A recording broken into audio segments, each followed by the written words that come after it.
When I look into the world, I see my dreamland, but it's far from me now, and it's getting farther. Many have gone through this lane. They have stories to tell. Some are good and some are bad, but I've made up my mind that my story will be pleasant and pleasing to hear. Though it's rough, I am tough, and I know I will make it. I will get there some way, someday, somehow. I will get there. Oh, I've made up my mind.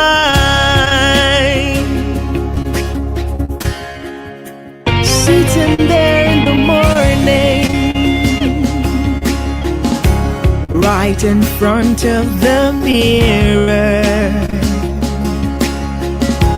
wondering if I'll ever make it, 'cause of things happening around me.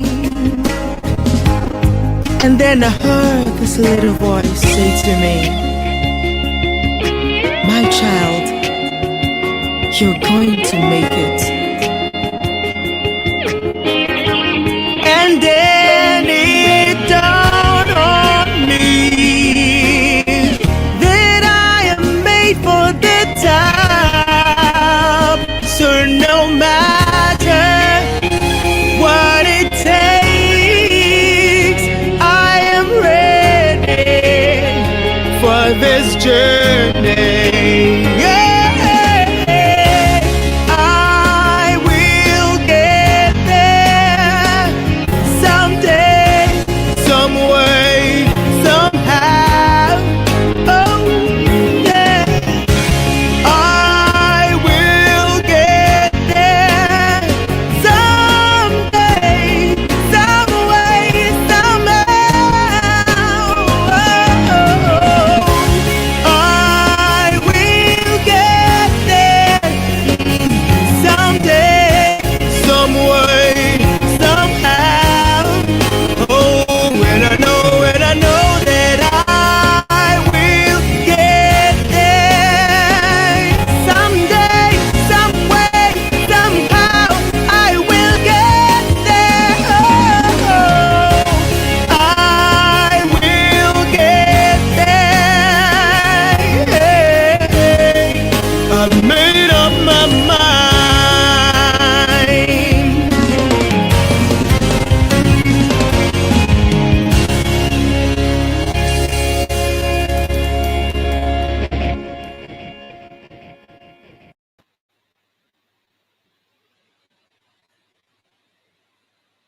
Okay, we live.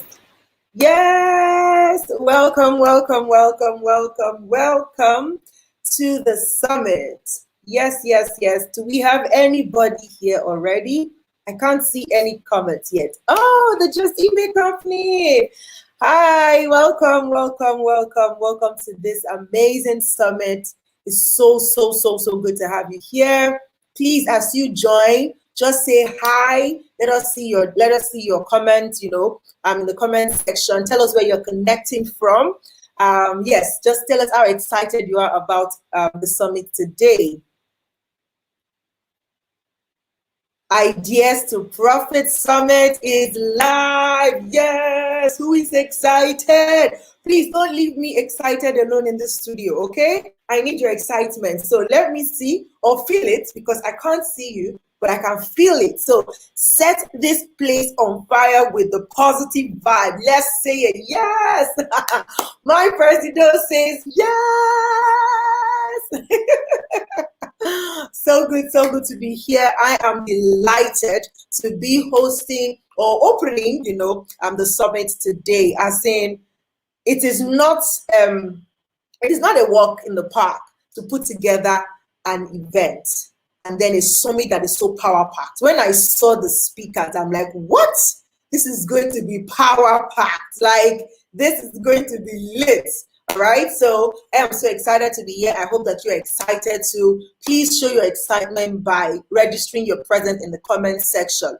Now, with virtual events, as we have already been experiencing for the past year now, with virtual events, you are not in the hall. I am not seeing you personally or physically, so I cannot feel that vibe, of you. Like, if we're in the same hall, I can see you if you're maybe scrolling away, and I can, from the stage, say, excuse me, please. Stop scrolling and be here. But now I can't see you. So the only way that we're sure that you're with us, that we're sure that you're enjoying the summit as we speak, is for you to engage in the comment section. So bring it on, people.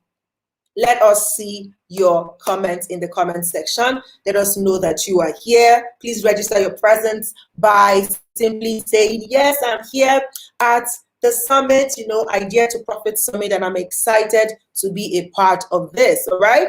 So, I spoke with our convener, Chika Ilang, like, what's the vision? Like, what's the purpose of this summit? And I loved it when she told me that, you see, there's just, how you are doing good, maybe you're working in 9 to 5, you are doing pretty well for yourself, right? You are earning a significant amount, you have a happy family and everything, like everything seems to be going on well, no hitch. But still, there is just something inside that makes you feel like there is more. Like, there is more. I should be able to do more. Like, it can't just be about this alone. It can't just be that I'm just going to be a successful career person alone. Like, there's more. You feel it in your gut, right? But then you're like, okay, there's more, but you're not sure. Where do you start from? How do you go about this more? Some of you, your ideas and your brain is an idea factory. You sleep ideas. You wake up ideas. You are talking to somebody, you are hearing ideas. There's no conversation you have with people, the ideas will not be dropping. Like, some of you are dripping ideas. But the challenge is you're not sure how to move from where you are as the idea generating factory to actually executing on those ideas, or even finding a way that those ideas can begin to have a life of their own. And nobody even really says that you have to be the one to make that idea become a reality. But there's always a way to be able to turn that idea into profit without you necessarily losing what you currently have, right? And we already know all the stories and all the talks around, if you are working and you are getting salary, the salary that you are being paid is to bribe you from living your dream. Yeah, is it? Recently, one of my community members, I'll say, one of the community, I belong to a lot of communities, but one of the community members made post on LinkedIn about the subject, and I love her point of view, right?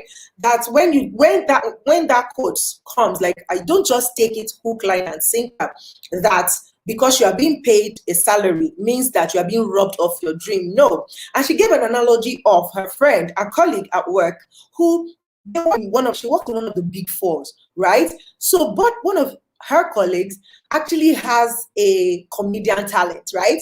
He has the talent of gags, right? So what did he do? Rather than say, I'm working, right? There's no time for me to do this other thing. And so it's either this or that. No.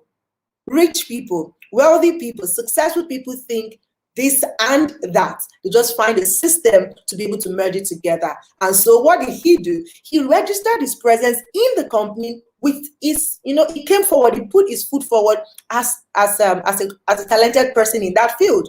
So he started showing up for company events and emceeing for the company's event. And from there, he did it so well. His colleagues would have events and they would invite him to come and MC. So you see that he didn't have to leave his work to pursue his dream. So now he's enjoying his job as much as he's enjoying his dream in the same vicinity. So this is one of the reasons that they put together to help you as a 9-to-5 person, as a working class person, to help you see how you can then move your ideas or move from the point of ideas to the point of executing those ideas and just building a system around it so that you don't have to lose what you have now to get that other thing, because you already know in your gut that there is more. So please, can you hear me? Because I'm not seeing any communication here. I hope that you can hear me. Please, if you can hear me, let me know in the comment section.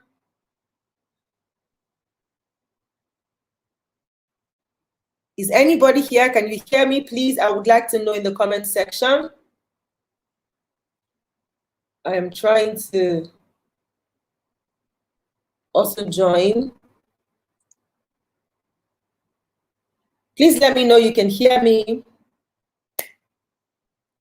If you are here, let me know you can hear me. All right? Okay. Thank you, thank you, thank you, thank you. As you join again, please ensure to tell us where you're from and drop a comment in the comment section. My name is Ejiro Sakade, as you can see on the screen. I am an audio engineer and I'm also into, hosting virtual events like this one. So it's such a pleasure to be here today at the Idea to Profit Summit. And our speakers today are just off the hook, right? In fact, when you are going for such virtual events and you see the enlisted speakers, just take out time to go check them out and see what they're doing, see what they're making. It kind of gives you an expectation, right? Kind of help you prepare, like, what am I going to expect, right? So I hope that you've done that and you are super expectant, to hear from our speakers today. They're fantastic people, all the way, from Kwame, all the way from Ghana to Olori Supergirl, one of our very, very massive person in the media space in Nigeria, and Buki, the PR expert, so she's doing amazing, amazing, amazing stuff. Man, when I read her profile, I'm like, what? Only you won. And she started quite early. So guys, you are in for a lovely time today. All right. Okay, so I'm just going to quickly bring up our convener. I hope she's ready for us. Our convener today, just to give us a quick 2 minutes, just opening speech, so to say, to prepare your mind for what to look out for what to expect as you are on this summit. All right. Ma'am, are you available for us? Hi! Hi! Good afternoon, everyone. You're looking so glam. I have to. It's my birthday. It's my birthday. Good afternoon, everyone. Thank you all so much for tuning in right in time. Like, it's amazing to have you all here. When I thought of having this summit, if I had my way, for me, me that I know me, I'll run away, because I didn't know it was going to be huge like this. Okay, someone said I'm breaking. Can you hear me? Can you hear me? Anyone can hear me properly? Let me be certain I can be heard. Yeah, I think that could be from my end, but let's keep on. Please just indicate who is breaking in the comment section so we're sure, and then we can retake what we're saying. Thank you. Okay, so when I thought of having this summit, I felt like, okay, along the line, I felt, who sent to you? Who sent you this message? Like, if I could run back at that time, I'll really run back. I can't even imagine, you can't even imagine the back and forth I had. I had to move dates and everything, having to juggle with work. But hey, we're doing this. You are here. I'm excited. And I thank God, really. I thank God that we're finally doing this. And the whole essence of having this, someone is saying, I'm not sure the network is from my end. So maybe just confirm if it's from your end, Pastor Paula. I'm not sure it's from my end because everything seems to be fine here. So when I thought of having this summit, the first thing I thought to myself was, how did I start my own journey? And from the beginning, it was in 2011, I just finished my NYSC that time. And I felt, okay, so what next? I've never been, I was not always coordinated from beginning. So I cannot even sit here and say, yes, I always had my life figure. Iran, it's a proper lie. I was never coordinated. During NYSC, my Allah, we went to buy clothes, shoes. What was the latest hair? That was what I spent my life doing at NYSC. But after NYSC, it was like, okay, oh, you're back to reality. What Your next? eyes will open. Yeah, my eyes opened, like everything. And it was as if my parents were waiting for me to finish NYSC and they just dumped me. You guys should have given me notice. Let me prepare myself at least. Nobody gave me any notice, no preparation. So instead of me to just sit at home, I said, let me get a job. You can't just sit and say you have an idea. I don't even know how to start from, where to start from. I remember my brother and I, because that was before 2015 general election in Nigeria. So my brother and I were thinking, okay, so you do this PR thing, you do it so amazing. You even have to do some work for the politicians in 2015 and all of that. We're just having plenty ideas and good time. Where do we start from? We didn't have any of that figured out. So I got my job. I started my job. But when you get a job and there was no this much excitement like, yes, I've arrived. No. So from the beginning, it was like, I'm starting and I'm leaving. But at a point, I told myself, you just need to settle in and figure things out. So along the line, I started doing buying and selling alongside my job. But from beginning, I knew that did not fit. All I wanted was someone that could help me coordinate my thoughts together and give me a framework I could run with. And I know there's so many other people who are like me, people who are in their 9 to 5. It's not as if it's horrible, but they know there's something stronger inside. There's a yearning inside. There's something they truly want to do, but where to start from is a struggle. There are just so many amazing information out there. I cannot even say there are just so many rubbish. So many people are sharing so many amazing information at no cost. But how do you put all of this together? How do you create a framework that can guide you to get started? That is the reason I said to put this summit together, because it starts from you building yourself. That's why I brought Kwame, who would help us build capacity to build our business ideas. Now, how do we brand this into something that someone will see and appreciate? Something that someone will see and, oh, yes, I want to be connected to this particular item or brand. That is why I brought Bookie. How do we sell this? Leveraging social media, because new media is the in thing. If you're not leveraging internet to sell anything, I mean, you're sitting on a long thing. Then I said, okay, let's bring the madam herself. I brought Tosin to do this justice to this. And I brought myself, my sweet self, to put all of this idea together for us at the end of the summit. So welcome again and have a good time here. Please, the speakers are ready, and I just hope you are ready as well to have a phenomenal time. Thank you. Thank you so much. That was such a beautiful opening. And thank you for that background story, because now we have an idea of where you're coming from and you know what is tugging in your heart. Like, this is also part of what is tugging at your heart to say, I went through this. How can I then position myself to help other people, you know, who are going through this right now to also gain clarity in what they are doing? Okay. All right. So thank you so much. Thank you so much, Chika. Thank you for giving us that background. So I sense that my network is a bit shaky, so it might not be clear, but can you hear me? Please type in the comment section if you can hear me. I think my picture is not clear because the network is somehow, but do let me know if you can hear me. Do let me know if you can hear me.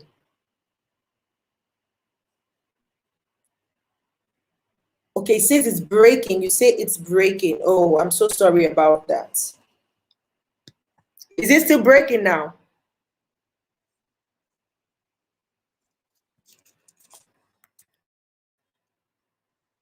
Okay, it's better now.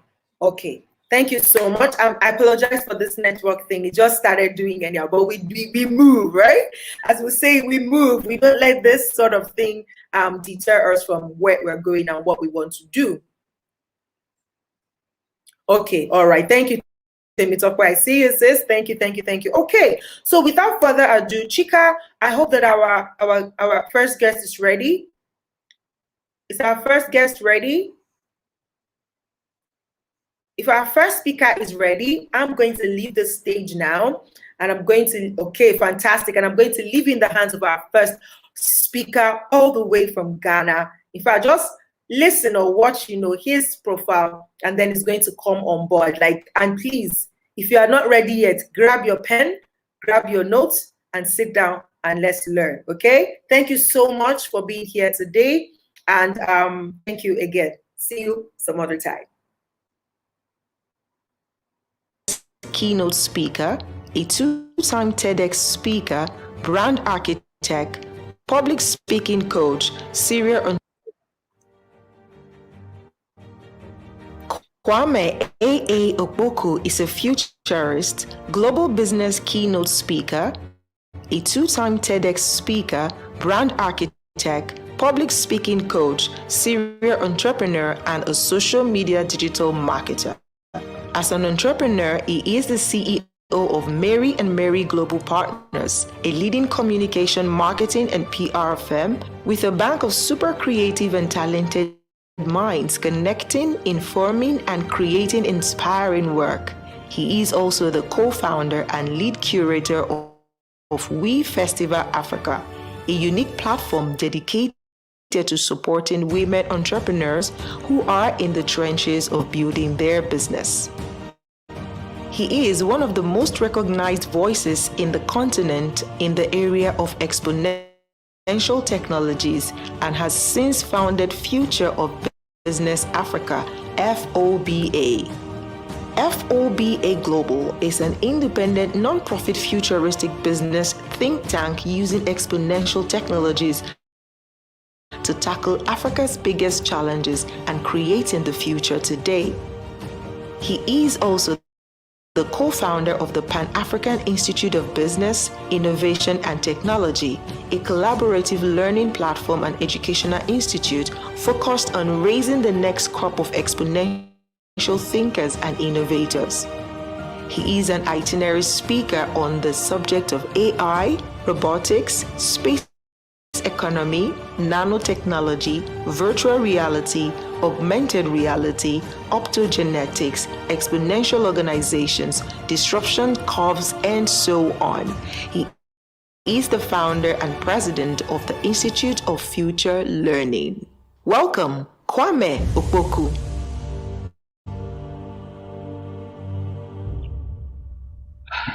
Hi guys, how's everybody doing? I hope you're doing great. Today is a Sunday, so I know that some of us are already out of church and we're getting ready for this. First of all, I would like to say thank you very much to Chica for having me here. She's been absolutely consistent in making this happen. And I do these events back to back every year. So I know the amount of work and the amount of stress that it can come with, especially if you're doing it for impact. So thank you so much, Chica. You've done an amazing job. I'm not able to get any feedback on my end in terms of comments or anything. Oh well, and I'm able to. Okay, great. Now I can see some comments. How are you, Chica? And thank you to our amazing host who set the pace for this, right? So for the next 55 minutes, I'm gonna let us have a conversation about building capacity to build a business. All right. So building capacity in order for you to build an absolutely fantastic business. What I'm going to do is I'm going to challenge some of the things that you already know to be true about business. Okay. There are certain established principles and precepts and pillars that we've come to believe about business, that because of how things have changed in our world, all over the world, those things that we believe to be true do not work anymore. And so that's the conversation I want us to have. It's going to be very interactive. I'm going to ask you guys a lot of questions. I would be very glad if you're able to take just 10 seconds, 5 seconds of your time and put it in here. Now, everywhere I speak, I start by giving 3 golden rules. The first one is that there's no right or wrong answer, that we're all here to learn. That all that is that you would be able to add on to pre-existing knowledge, or you'll be able to do away with obsolete knowledge and update yourself. So there's no right or wrong answer. The second is that be open-minded. Knowledge is not the singular monopolistic domain of anybody. No one person knows everything, right? So be open-minded. You might learn something new. The third thing is that because we're doing this online, you owe your own self the responsibility of paying attention in order for you to benefit from this. And those are my 3 golden rules. So with that being said, kick away your slippers, sit down, spread your legs, get some popcorn, get some juice, and let's kick right into it. Now, I want to start by asking you a very simple question. And I want that question to challenge you to begin to think very, very differently about business. Okay. Now, I am sure that every single one of us who is in this section is above 18 years. Every single one of us who is in this section is above 18 years. Now, if you're above 18 years, it means that you grew up in the domain and in the period of DVDs or VHS or any of those other technologies, right? Now, this is the question. If you think about how many movies and series that you have on your Netflix, how many, this is the question, and I want to see your answers. How many rooms do you think you would need if you were going to keep VHS or DVD in order for you to have the same amount of content you have on Netflix? Let me reframe the question. So you remember how we used to have VHS, the big cassettes that we will insert into a VHS player, or we used to call it a deck. You insert it in. Compare that to the number of movies that are on your Netflix, the Netflix that you watch, or even the number of videos that are on YouTube, the YouTube that all of us watch. If we go back 5 or 10 years from now, and you wanted to have that same amount of movies or series of videos, how many rooms or how big a house would you need in order for you to be able to keep all of those VHS or DVDs in order for you to access the same amount of content? And I want to see your comments in there. And this exercise is to help you reprogram your mind in fully understanding how much the landscape of business, how much the landscape of solutions are changing. And so in the last 5-10 years, the people who were making the VHS were making money. The people who were making the storage, that's the reason why you could not have your own, say, a big VHS collection, because it would take up too much space. And so we used to go and rent it. And when we're done watching, we take it back.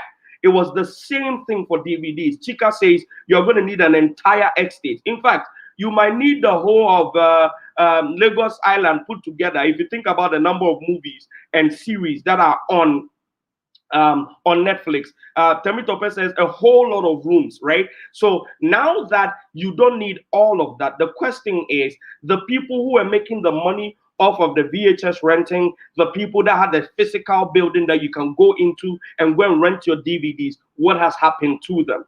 And the idea is for you to understand that because of an accelerating agent called technology, the way that we do business has changed. Look at me right now. I am sitting in Accra, Ghana. I am sitting in the comfort of my home office, and I'm reaching out to hundreds of people throughout different nations, in different people who are interfacing with me through a device. 15 years ago, if I told you, or Chick told you, that they were going to be able to call Kwame, and Kwame will appear on a certain small screen or a certain screen, and you'll be able to see Kwame, it would have been called Juju. That would have been master charm. Like, how? What do you mean that you can? It is only spirits that can call human beings to appear now, right? And so these things are all becoming possible today because of an accelerating agent called technology. And technology is evening out the entire playing field. And that's the conversation I want us to have in the next 40-something minutes. So in building capacity for you to be able to build a very strong business, I'm going to focus on 5 things. So we're going to run through 5 things, and I'm going to let this go. And I hope that it's able to bless you. So I hope you're ready. All right. Now, if you're looking at building a sustainable business from 2021 on, the first thing I want you to understand is, number 1, please write it down, the rate of acceleration according to technology. The rate of acceleration according to technology. The rate of acceleration according to technology. Now, how many of us still remember when we had Pentium 1 and Pentium 2 and Pentium 3 and Pentium 4? You know, the days where we had Nero and we used to burn everything onto a CD. When we had a floppy disk drive and it could take 256 kilobytes. How many of us remember those days? How many of us remember the days where it was unthinkable or unfathomable for one person for that matter, to think that they were going to have their own SIM card? When SIM cards were so expensive, it was only the wealthy who could afford it. How many of us remember those days? Now, how many of us don't even remember it anymore because we don't seem to remember that a day like that existed? This is the point. Technology is going to accelerate. Now, there is something that I want you to take cognizance of, and it might be too technical, but let me bring it to you. Now, the law that is guiding the rate at which technology is moving was actually invented by one of the co-founders of Intel. His name is Gordon Moore. Now, Gordon Moore did a study when they started building their chips. And you know that Intel was the company that actually led the revolution when computers were evolving in building most of the microchips for the motherboard and all of those things. So in the period that they were building, this is between 1968, 1975, about 7 years, he did a study and realized that computing power was doubling every 12 to 24 months. So he studied this over a period of 7 and realized it was consistent over the period and came up with what has now been termed Gordon Moore's law. And what Gordon Moore's law is saying is that every 12 to 24 months, computing power would increase and price would decrease. So we will have to spend less money for more computing power. So if you think about it, if somebody was to bring to you a Pentium 2 today, you might slap them in the room. Why? Because you are always going to say to them, I don't need a Pentium 2, we have faster ones. And I'm sure the price will be absolutely outrageous, right? Because if you think about it, you can have an i3, an i5, an i7 for relatively very cheaper compared to what you're going to buy if you're going to buy in the past. And so Gordon Moore's law has remained true and factual for the last 50 years, in that every 12 to 24 months, computing power doubles and the price decreases. That's the reason why a lot of us have 3 phones, 2 phones. A lot of us have, everybody seems to have forgotten the days of the internet cafe, when you go and you pay for an hour and they'll put a timer on your screen. In Ghana, it was Cyber Cafe. And when you were in there, it's only the time that you had ideas on what you wanted to find on the internet that your time would be up. These were the days of Yahoo search. There was no Google. There was none of those things. Now, these were the days of Yahoo search, and the only search engine, Google had not been born yet. So the only search engine we had was Yahoo and AOL, right? And so a lot of people are forgetting all of these days because now our internet is different. Our internet has absolutely pushed up the rate at which people can access it. People have 2 phones. They use one to set up a personal hotspot, and they are able to share it. We are now all walking around as internet cafes. The thing I want you to understand before we even move and make this very practical for you is that technology will keep changing. Computing power will keep going up, and you would be able to afford it more and more.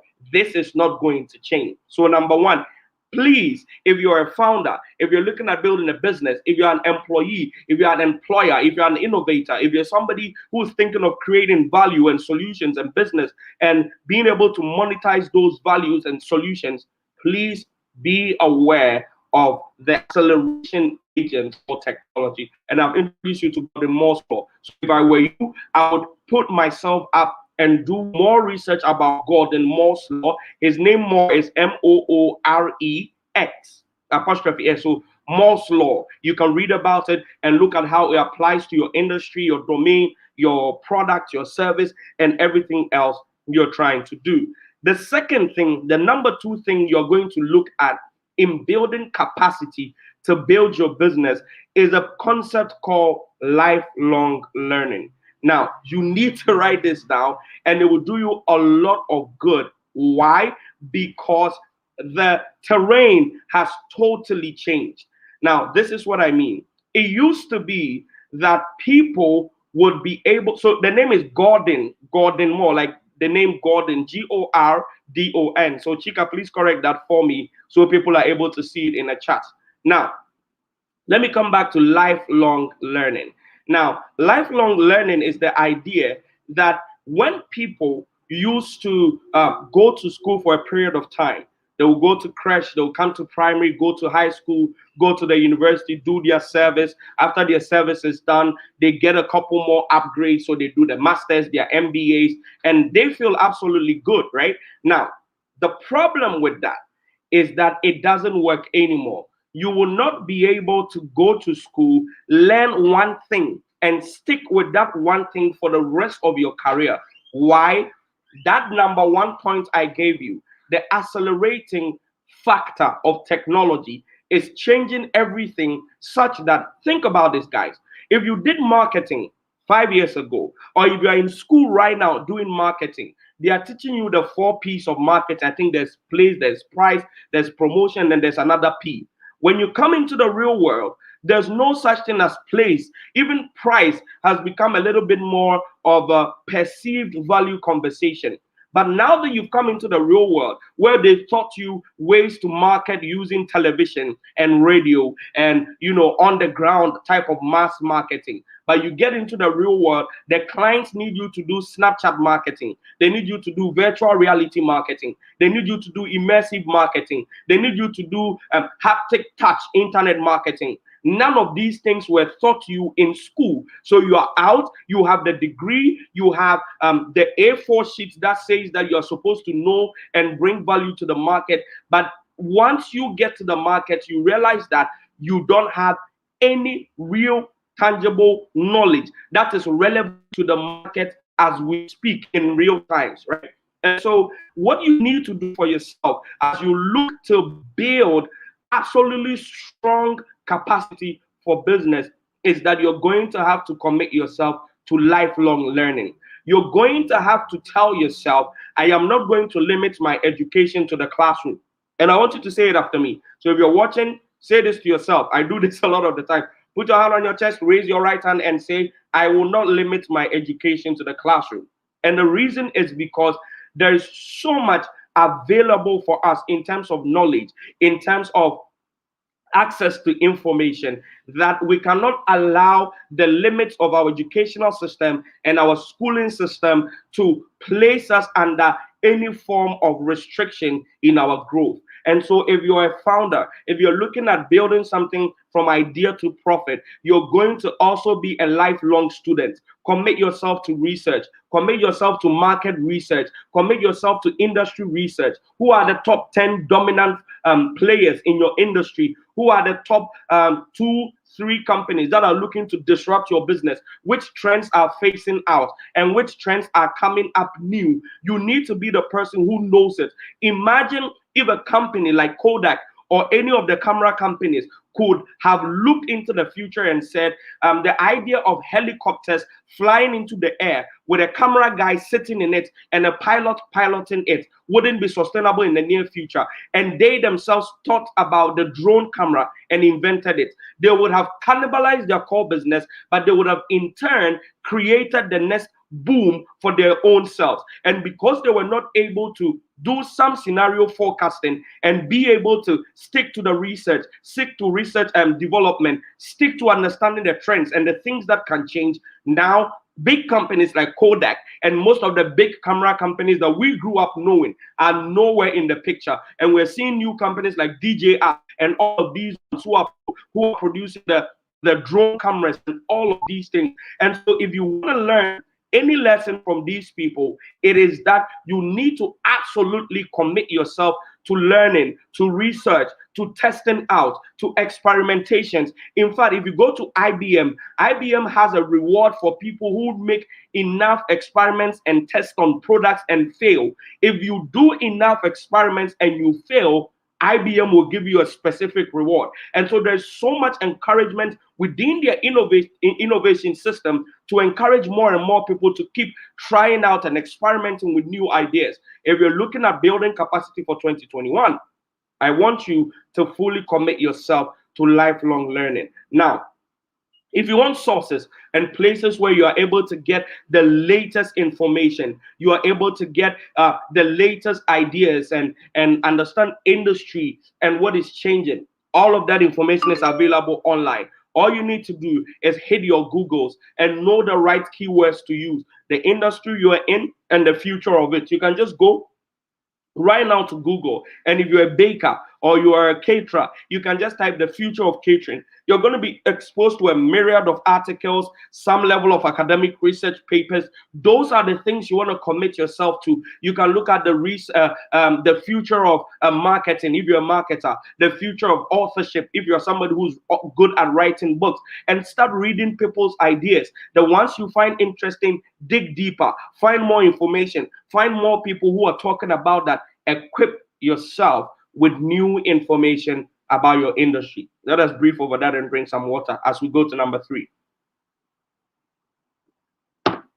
All right, so let's go to number 3. This is a crash course, and so I might be pouring a lot of information. So I'm sure that Chika will make a replay available, or you'll be able to access it, or hopefully making the news. Now, the third thing in building capacity for you to be able to grow an amazing business is this.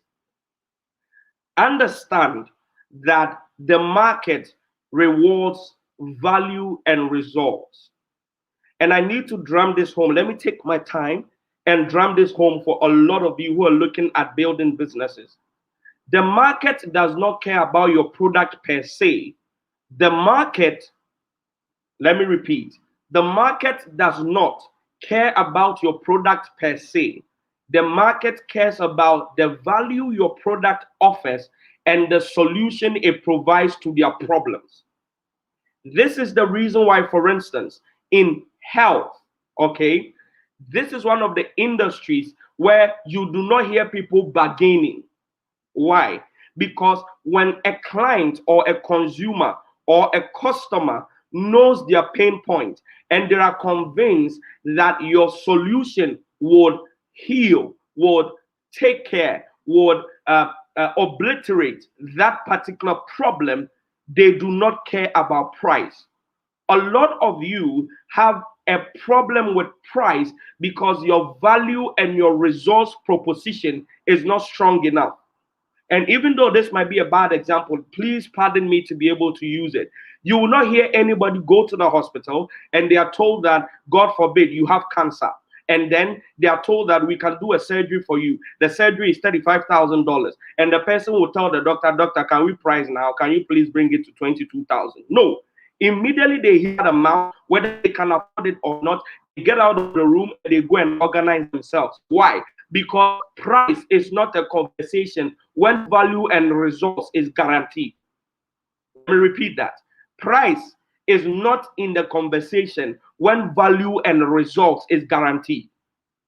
And so in the health sector, the products that they are selling, the value that they are offering has never become any bit of price, debate, because the solution they are offering is absolute in the minds of the customers. Your work is to make sure that with everything you do, you are bringing out and you are selling the value proposition of your product or service or brand, or you are selling the results that the customer is going to get when they purchase your product or service. And so what I need you to fully commit yourself to is to commit yourself to selling your value and your results.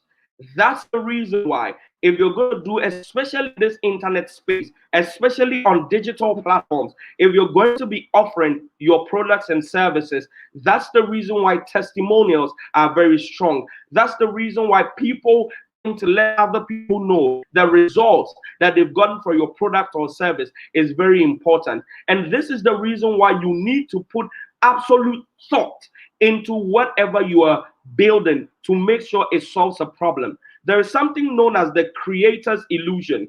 Now, this is the illusion that a lot of people who have ideas, who they think is avant-garde. Avant-garde is like a never heard of idea. Like, oh, this one, we have never seen it before. My brother and sister, let me burst your bubble. There is nothing new under the sun. I didn't say it. The wisest man who ever lived is the one who said it. Everything you've seen has been, would be, and will forever be. And so the idea you are bringing is not one that nobody has heard before. Nothing is avant-garde. But what you want to do is to skip that creator's illusion where you think that your idea will change the world. You think that your idea, and so you are gloating and bloating in your own illusion of what you think you will do, until you put a product on the market and the customer gives you feedback as to whether or not they need it. You don't even have a product to begin with. And that's the reason why a lot of you did an amazing business plan. You had a spectacular roadmap. Everything looked fantastic in the surface until you got to the market. And then you put your hands on your head and start crying, house witches. Why? Because when you got to the market, you didn't even sell 3 things. There might have been different reasons why that happened, but most of the time, it is an indication that you were simply walking in a creator's illusion and thinking that your product was the next best thing that happened to us after avocado and bread and cheese. But that is not it. And so when you're building, focus a lot right from the beginning on what the market is saying. Focus a lot and on selling your value results.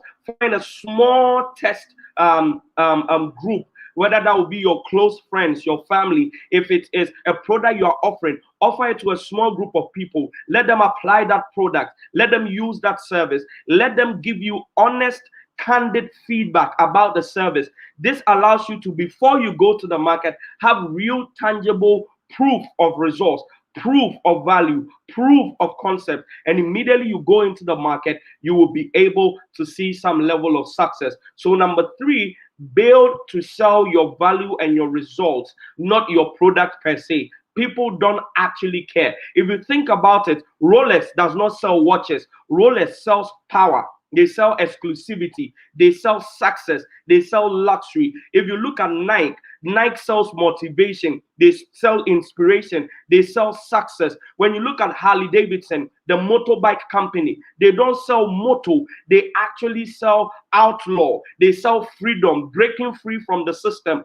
A lot of our decisions are not logical. A lot of our decisions are emotional. And so you're going into a market where people are not going to look at the technical definitions of your product. They are going to look at how your product makes them feel. And so marketing is 90% emotional and 10% logic. That's the reason why some of the greatest arts, some of the greatest products that we use, we have never taken the time. In fact, if you go online right now, and you type in disadvantages of Coca-Cola, you will see millions of videos telling you scientifically that Coca-Cola is not good for you. But nobody cares. They are still one of the biggest companies in the world, and they are selling millions of bottles all over the world. Why? Because the truth, the hard, bitter truth is that none of us make decisions 100% based on logic, because that's not how we are wired. We're wired as emotional beings. We're wired as social animals. We connect with stories that resonate with us. So the next time you want to sell, forget about how good your product is and focus on how it will make the person feel, the value they perceive they will get, and the results that it will produce for them. All right. Now let's go to number 4. Let me get some water, guys. Now, number 4 of building capacity to be able to grow your business is this: use digital platforms the right way. Okay? Now, this is what a lot of people are not telling you. A lot of the coaches, a lot of the speakers, a lot of the entrepreneurs, a lot of those who have made it do not tell you. Use digital platforms the right way. Now, this is what I mean by the right way. A lot of you see your sister or your brother, they are doing well on Instagram. So you also take your product, which is not meant for Instagram, and you run and you say, let me follow my brother and sister. Since my brother and sister is doing good on Instagram, let me run and go and be there. That is absolutely not the way to go. In order for you to truly utilize digital platforms, and the reason why we all need to utilize digital platforms, because it is the surest, cheapest, most efficient, fastest way to reach your target audience without any stress. In fact, today I posted on my Instagram just before coming on this session, that I reached 37,000 followers. And I wrote on my stories, I said 37,000 human beings follow me. Now, because social media has become so normal, a lot of us do not understand what that means. If I was to call a conference and all 37,000 of my followers were supposed to come, I might not get a single auditorium in this world or in this Africa that might be able to take it. I might need to move to a stadium to be able to do that. A lot of us do not understand how magnificent the internet is, how easy it has made things. Do you know what it means to post and get 100 real human beings to actually come and like?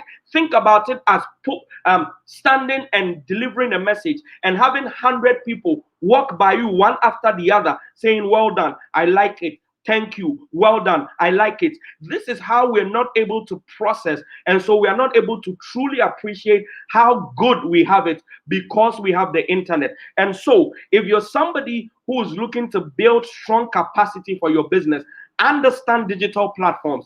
Take some of these tools I'm about to give you. Don't do it because somebody is doing it. Some of you have no business marketing your business on LinkedIn, on Instagram. You should run away and go to LinkedIn. Some of you, your entire audience is sitting on Facebook. You are busy shakaraing yourself at TikTok because you heard TikTok is the new thing. No, start from the beginning. Define your target audience. In marketing, we call it an avatar. Define your target audience. Who are they? Where do they hang out? What is their pain point? What solution am I bringing to them? Write all of that down in your blueprint as you're building your business. Now that you've defined your avatar, now that you've been able to strongly define your target audience, use research and go and find out which of the platforms do they hang out with. If your service or product is business to business, what we call B2B, you should be doing most of your hustle on LinkedIn. If your product is C2C, if it's B2C, it's from business directly to the customer, you should be looking at which of the platforms is very strong for you and easier for you to reach your audiences. And so you want to do the ground framework. You want to put a foundational framework that allows you to target the right audience before you even identify the right platform. So these are some of the tools that you can use. For Facebook, if you want to fully understand Facebook, the right audiences, the right data sets, the right targeting tools that are available to you, Facebook itself has a free training on their platform called Facebook Blueprint. It's very, very free, easy to access. Just go on Google and search in Facebook Blueprint. Immediately you do that, you find the course. It will take you about 5-6 hours if you decide to sit once and finish everything, and you have a deep understanding. Some of you advertise on Instagram by clicking boost post. That's not the right way to do it. All of the Instagram ads that needs to be done in something called Facebook Advert Manager. And so if you have been clicking boost post, adding your credit card, choosing some small, targets here and there by country, by age, you're doing it absolutely wrong. That's the reason why you get a certain number of likes, but it never converts to sales. It never converts to bringing you new customers. It never works with your client acquisition framework. Why? Because you're doing it the wrong way. So check out Facebook Blueprint. If you want to know about Google Ads and YouTube Ads and the right way to do it, just search for the Google Online Skills Program. It is also done by Google themselves, where they teach you the right way to optimize your ads, to optimize your product. Some of you still don't know that you can do Google My Business. Google My Business setup, so that when somebody goes online, immediately they Google you, they see your number, they see directions, they can call, they can come straight and access the business. All of these things are taught in those courses. And apart from that, in places like Udemy, UDEMY, you can find courses on practically all digital platforms. How to market on TikTok, Snapchat, Facebook, Twitter, YouTube, Google. All of those things are fully available for free. And so my point number 4 is use digital platforms the right way. Now, let's go to point number 5 as I drive this home and bring this to a close. The 5th thing is not going to be so much of a technical thing as it is going to be an emotional support. Guys, building from idea to profit is a painstakingly difficult process that is not meant for everyone. Chika did not bring me here to come and pamper you with half-truths and pamper your emotions. She brought me here to give you hardcore truth that will liberate you and set you free. So hear me as I say this. Entrepreneurship, or building from idea to profit, whether that's a side hustle or a full-time hustle, is the painstakingly difficult process that will need you to fully understand your bigger picture and where you're going. And so if you think you're going to start a business today and you are going to buy a Range Rover tomorrow, I am sorry to bust your bubble. It doesn't work like that. And so what is key is to understand that, number one, you're going to have delayed gratification. When the business starts making money, that is not the money that you take and you go and use to buy car. That is not the money you take and you go and use to buy iPhone 12 that your girlfriend has been worrying you with, saying, you say you're a businessman, you say you're a CEO, now give me phone. And your business makes its first breakthrough money and you use it to go and buy phone. Don't let your house witches collaborate with you against your own life. Repent. And so you're going to have delayed gratification. You're going to have to hold yourself out. When I started building my business, I'll be 12 years, 11 years this year that I've been building my business. We didn't see any tangible profit to write home about until about 6 years ago. For the first 5 years, we were putting in work and investment and work and investment and work. And if somebody doesn't tell you this truth, you're going to have your bubble bust and you're going to think that all of these things that we say, and I started my business and now I'm a millionaire, is not true. It is true, but it takes time. Rome wasn't built in a day. So this last point is for you to develop the thick skin. There are days the market will be bad. There are days the market will crash. There are days that demand will look like it has totally escaped when it comes to your product. It looks like nobody is interested. And there are moments where it will be great. You will see client demand. You will see people ordering all over the place. Develop the thick skin and understand your bigger picture. Remember, Facebook was created for just a group of friends in a dormitory. Nothing of supreme substance and value was built overnight. And so I want to use this point to let you understand that you're going to have to sacrifice. You're going to have to sacrifice your social life at some point. You're going to have to sacrifice some of the time that you spend all over this place. You're going to have to sacrifice some of your personal pleasures that you are able to be wild to. When I was growing my business, I missed out on parties. I missed out on playing video games with friends. I missed out even some days on school. It hit me. That's not a good advice, by the way. But if you stick to it and you are able to fully understand that I am building a solution for my continent, for my people, for my community, and regardless and irrespective of the challenges that come my way, I am going to stick to it until I am able to get through, then you would absolutely get there.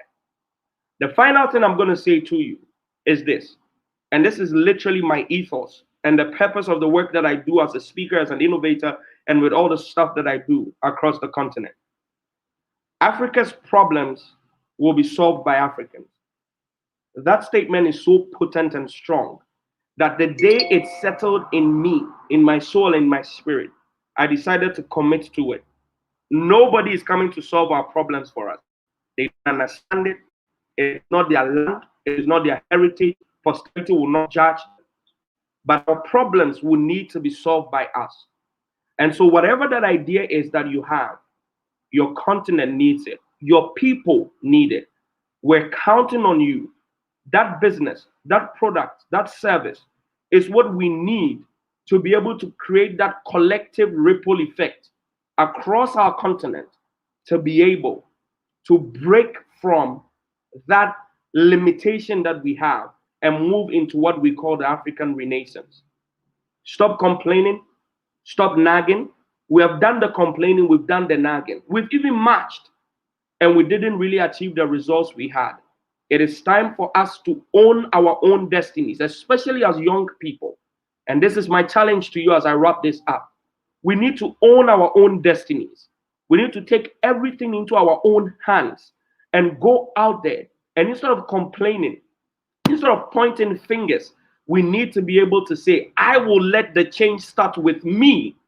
I'm going to be the one who creates that solution. I'm going to be the one who stops throwing the plan around. I'm going to be the one. The rot would really stop if we all decide to collectively own our destinies and do our little part. I end with this. A speaker stood in front of a crowd and asked the people, who wants to see change? And everybody raised their hand up and said, me, I want to see change. And then he said, let me ask a second question. Who wants to be changed? And everybody's hands were down. And the challenge is we're expecting other people to be the change that we want to see, whilst we remain the same. So point 5 of building capacity is to say to you, it's going to be slow. You're going to have to be patient. But most importantly, this continent needs you. And we need you to bring the value to us. And I hope this drives it home for you. Enjoy the rest of the Sunday. Thank you so much for having me. My name is Kwame Aofoku. I will wait for my host to take over. Thank you. Woo! I think it's at this point we begin to ask, who still they breathe? Like that was amazing. That was amazing. That was super amazing. Thank you so much, Kwame. Thank you so much for allowing us to interrupt your Sunday. I mean, you're a very busy person. I think Sunday is like the little time you get to steal some rest, yet you sacrifice that for us. I appreciate. Thank you for the honor. So I'm just going to add shared here for people to send in questions. So I'm just going to scroll to see if I have any question. Anyone with question, share before he runs off. Not that I'm holding his shirt. Share before he runs off. Part of the things that he shared that really hit home for me is when he said, nobody really cares how amazing, because we are always so obsessed with our ideas that we think, yes, once I hit this one, once I put it out there, everyone is just going to jump on it. And you put it out there, you just hear cockroach, nothing, nobody's saying anything. I begin to wonder, did I make any mistake, or they've caught me in the village? Meanwhile, nobody have caught you in the village. Nobody even has your time to be catching you. What has happened is just that we've failed to actually take into consideration what are people needing, how interested are people in this thing that we're offering, what's the value we're bringing to people. I mean, if I have headache and you're not bringing me Panadol that will kill the headache, I don't have any business with you. And I love that part that you said, oh, we need to treat it as medicals. You know, when you go to hospital, you have toothache. All you're interested in is, oh God, this teeth is giving me so much trouble. Can we take it out? Can we get any solution? What is the solution you're giving me? Nobody is really interested in, oh yes, this hospital was built with 10 billion naira. Nobody is interested in that. Is it giving me results? Is it relieving me of my pain? Am I going here better? Am I becoming a better person? So that's a challenge for me as well, that at each point in time, always highlight how this is going to be a solution to people, not just about how interesting or how the sacrifice you made in the process. So that is a big highlight for me, and I sincerely appreciate. If you have your question and you don't send it in now, I'm sorry, Kwame would run away and that would be it. And before you consult with him, sorry, God will help us. I know that laugh. So please leverage on the opportunity now. Pick his brain, pick its sales, pick everything, pick his base even. Do not even waste this opportunity, because hey, to pick that brain after now is going to cost an arm and a leg. But God is our strength. We'll pull through. So thank you so much, Kwame. Thank you. I sincerely appreciate the honor. And I just wish that we have more time to pick so much from your brain, but this will really take us a long way. Thank you so much. Right. Have a nice evening. Enjoy the rest of the event. Thank you. Thank you so much. Woo! All right, guys. How is it going? Let me feel us in the comments. How is it going? I hope we're having a good time. Our next speaker is here. But I need to be sure that we're having a good time first. I think we should close the day. Should we go home? Should we call it a day? I need to be certain that we're having a good time, so we don't just waste. Data is money. What's that Airtel advert? Data is life. Yeah, data is life. So please, I hope we are having a good time. as I bring up our next speaker, who has just been super, super, super duper amazing. Taylor is a strategic communicator, special event. Buki George Taylor is a strategic communicator, special event manager, public speaker, and an entrepreneur coach. In 2007, at the age of 25, she founded the Bobby Taylor Company, a boutique communications agency that has evolved into becoming Robert Taylor Media in 2017. For well over a decade, Buki has consulted for both local and global organizations, personalities, and the tourism industry, conveying relatable and unique brand stories to targeted audiences, communities, and stakeholders. She leverages on her strong network and partnerships with local and international media who work with her to tell positive brand and industry stories. She is also the brain behind travels and tourism tech startup Crawl. Her agency, Robert Taylor Media, has built a strong reputation specializing in brand communications, media relations, influencer marketing, project management, advisory, brand strategy, competitive analysis, and special events management. Buki has a passion for telling positive African stories through compelling campaigns and believes that positive storytelling via innovative channels can significantly redefine the African narrative. Buki has worked with a lot of prominent brands across various sectors, including non-profit. Some of her clients include Dubai Tourism, Fela on Broadway, Flying Doctors Nigeria, Cyber Exchange, Facebook Africa, One Campaign, Castro Oil British Petroleum, SPA, Women Inspire Enterprise, the Wimby's Annual Conference, Estee Lauder, Pernod Ricard, GD Netter Marketing, WARIF, that is Women at Risk International Foundation, CC Yara, and many more. Welcome, Buki George Taylor.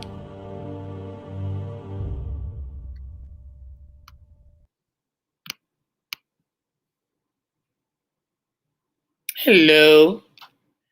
That was a fantastic introduction. Thank you.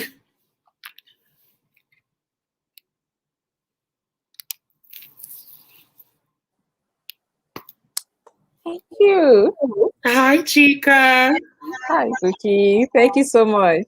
So I'll just leave the stage for you. I'll disappear right away. Why are you leaving the stage for me? So we are here to pick all your brain. We are here to empty everything. So I just bring tray and you empty everything for us. So we install. Lovely. All right. Thank you. Thank you. All right. Chica, if you're watching, I'm hoping to, okay, all right, great. I can see the comments section. I was looking for that. All right, give me a second. I'm just gonna pull up my, how's everyone doing? Good. Fantastic.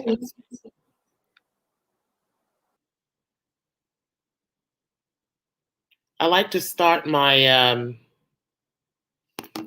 I like to start with a nice little story, and I guess I'll be talking a little bit about my own story. So as mentioned earlier, my name is Buki George Taylor. I'm the founder. I like to call myself managing director now because everyone's calling themselves CEO, and I feel like CEO is a bit watered down at the moment. So I'm the managing director of Robert Taylor Media, which is a strategic communications agency in Nigeria. My job is very exciting and fairly simple. My job is to tell positive stories. My job is to introduce new brands into the market. My job is to come up with strategies so that you guys see a lot of the things that you're seeing on social media, in the newspapers, on television, what you listen to on radio, and that's kind of what I do. This is a very interesting topic, and it's a topic that's of interest to me, and it talks about branding your business idea, what the key steps are and what you need to do when you have this amazing idea, which I always encourage people to follow their dreams and follow their ideas, how to brand it, and how to set yourself apart. Now, one of the key things that I always tell people when they are thinking about starting a business or starting up a new brand is understanding how to set yourself apart. And I think one of the first questions you would ask yourself is, why am I different? What problem am I solving? How does my business stand apart from my competitors? And I'll give a nice example. I mean, I'm sure there are a lot of people that sell hair, for example. We must have God knows how many hair sellers in Nigeria. Everybody has fantastic hair, but how do you set yourself apart? Why are people going to look for your business as opposed to calling the next person? And that is where I would say that branding comes into play. That's when you see the logos, people actually spending time and money in building logos and building taglines. That's where you're seeing people working on their packaging, choosing certain colors that they feel would be interesting. That's where you find people identifying their target audience. Is your hair affordable? Is your hair not affordable? Or is it, more expensive, or is it premium? And I think these are the kinds of things that determine who you're going to be marketing your hair to. So to give an example in terms of identifying what your target audience would look like, if my hair was very affordable, then of course I'm going to target everybody. I mean, anybody that would like and appreciate affordable hair, quality affordable hair, then I would do that. If my hair was very expensive, then obviously I would be looking to target a different kind of audience that have the spending power, that would understand the value of my hair, and that, would buy. So if my hair was, and I'm just going to throw a rough figure out there, maybe $5,000 for my hair, I'm not sure that Bella Naija would be a place for me to promote my hair. I'm not sure that any of really the platforms will be anywhere for me to promote my hair. I might be looking at more direct marketing, reaching out to people directly through email marketing. I might decide to build a database of the right type of people that I feel would be able to afford that. So when it comes to branding your idea, your business idea, it's not really about, I have this company, I'm just going to throw it out there right now. There's a lot of thought that needs to go into it. So the first bit for me is, who are you and how are you different? I think once you set or once you understand that, then you're right on your way to a successful business. Standing out is key. Secondly would be, who is my target audience? Where do or what kinds of person would be interested in my brand? Where am I marketing? Then the next option for me, or the next thought for me, would be understanding where my target audience receive news and information every single day.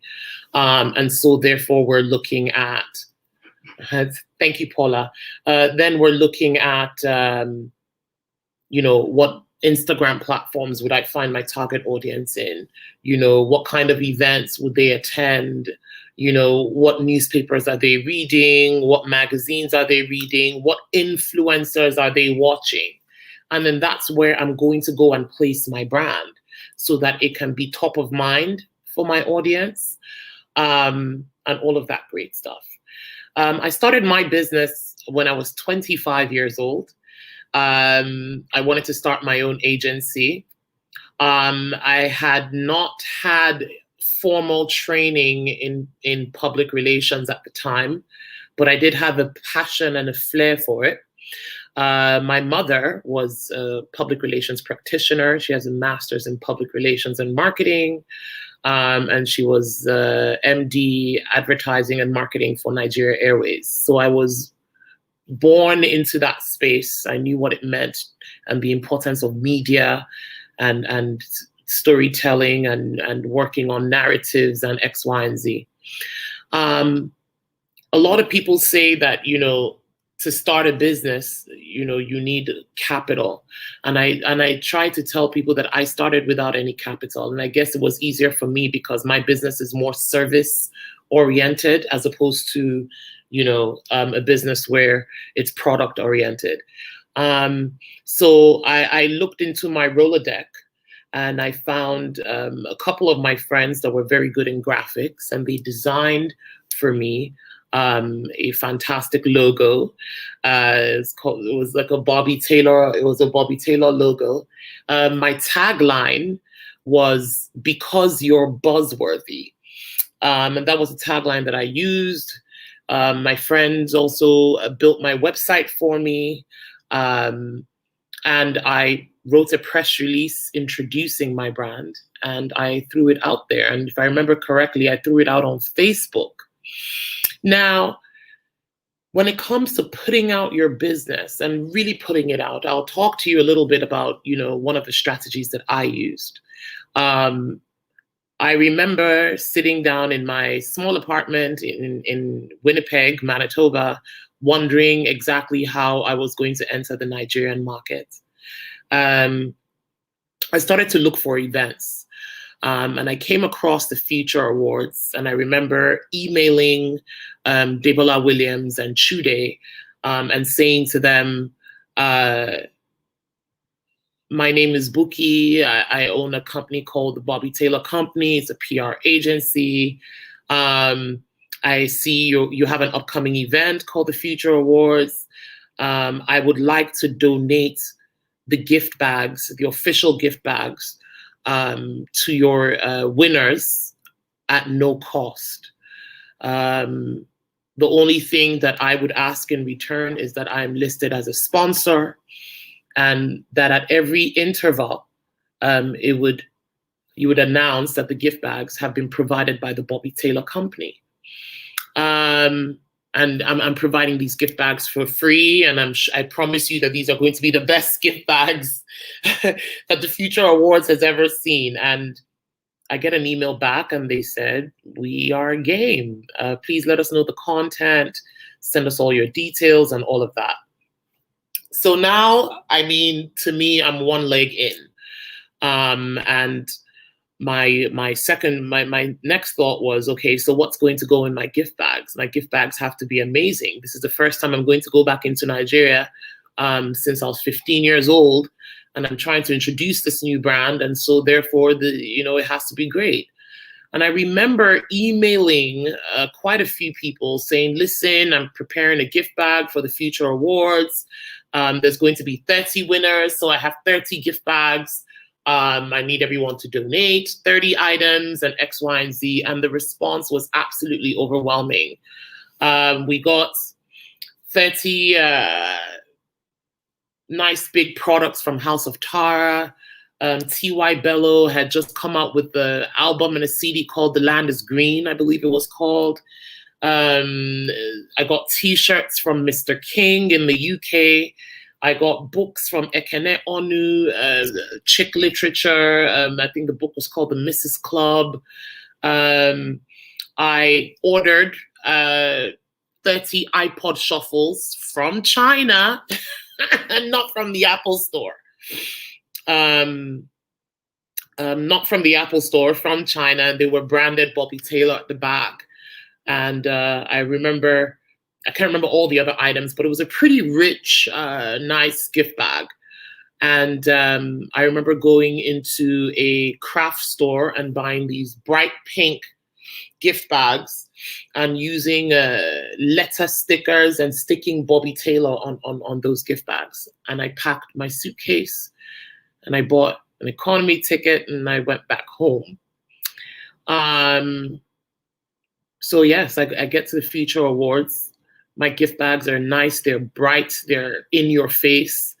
And at the middle of every interval, you would hear gift bags provided by Bobby Taylor. And it's so funny because I was sitting in the crowd and people were like, who is Bobby Taylor? You know, and no one knew it was me. One of the most important things that I think I did in those gift bags was that I typed out a one-pager explaining exactly what my company was, explaining what I did for a living and how to connect with me, and why PR is important and X, Y, and Z.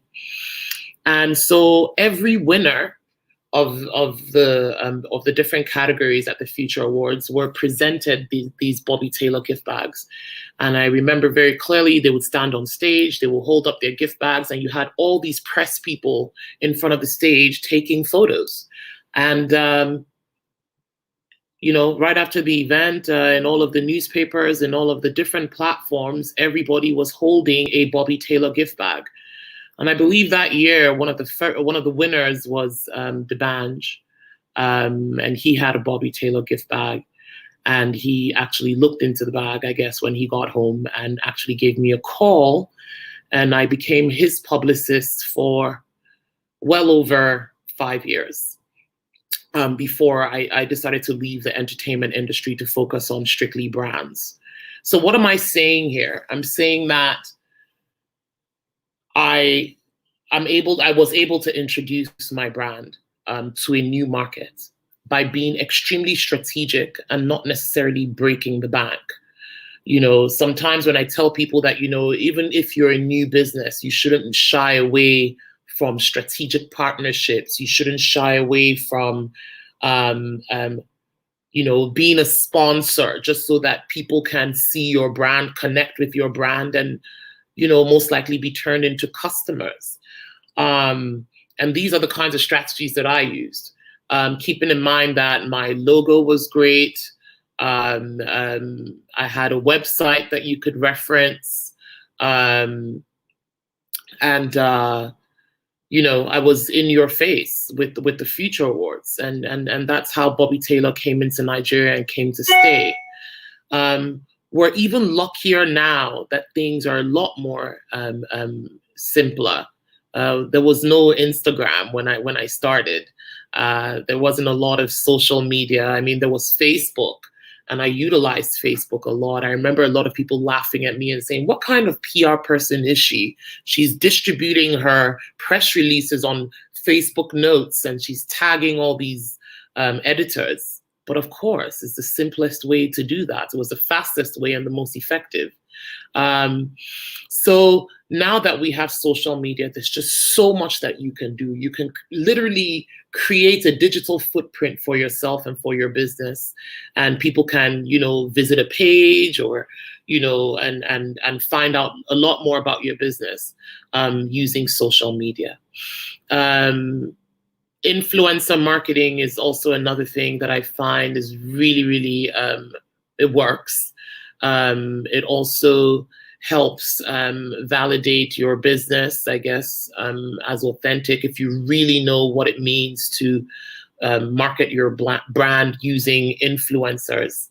I always tell people that when you're using influencers, you definitely want to, one, make sure that you're using people that you know, if you know anyone.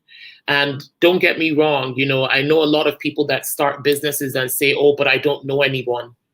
Don't be afraid to shoot your shots. Don't be afraid to send a DM and say, listen, I have this brand. I definitely want you to try it. If you like it, please post it. Use this hashtag and X, Y, and Z. If you really enjoy the brand and you have friends that you would like me to gift, please do let me know, and X, Y, and Z. So people are not afraid to slide into people's DMs. I'm not saying that it will always be successful, but, you know, why not try and see if it would work or not? I also find that people are more receptive to influencers who are creating very authentic coverage and very authentic content. Gone are the days where you send an influencer address and they take a picture with a t-shirt and hold it up that way. No, we actually want to see the influencer wear the t-shirts and go grocery shopping and do something very natural. We're not prone to all the fake influencing where we can actually tell that, you know, this person's been paid for a product. I've been a big preacher of nano influencers or micro influencers, as you would call them, as opposed to celebrities. I think that actually looking for real, authentic people that have a nice, small community and have real engagement would end up being more effective than using a celebrity with millions of followers. Why do I say this?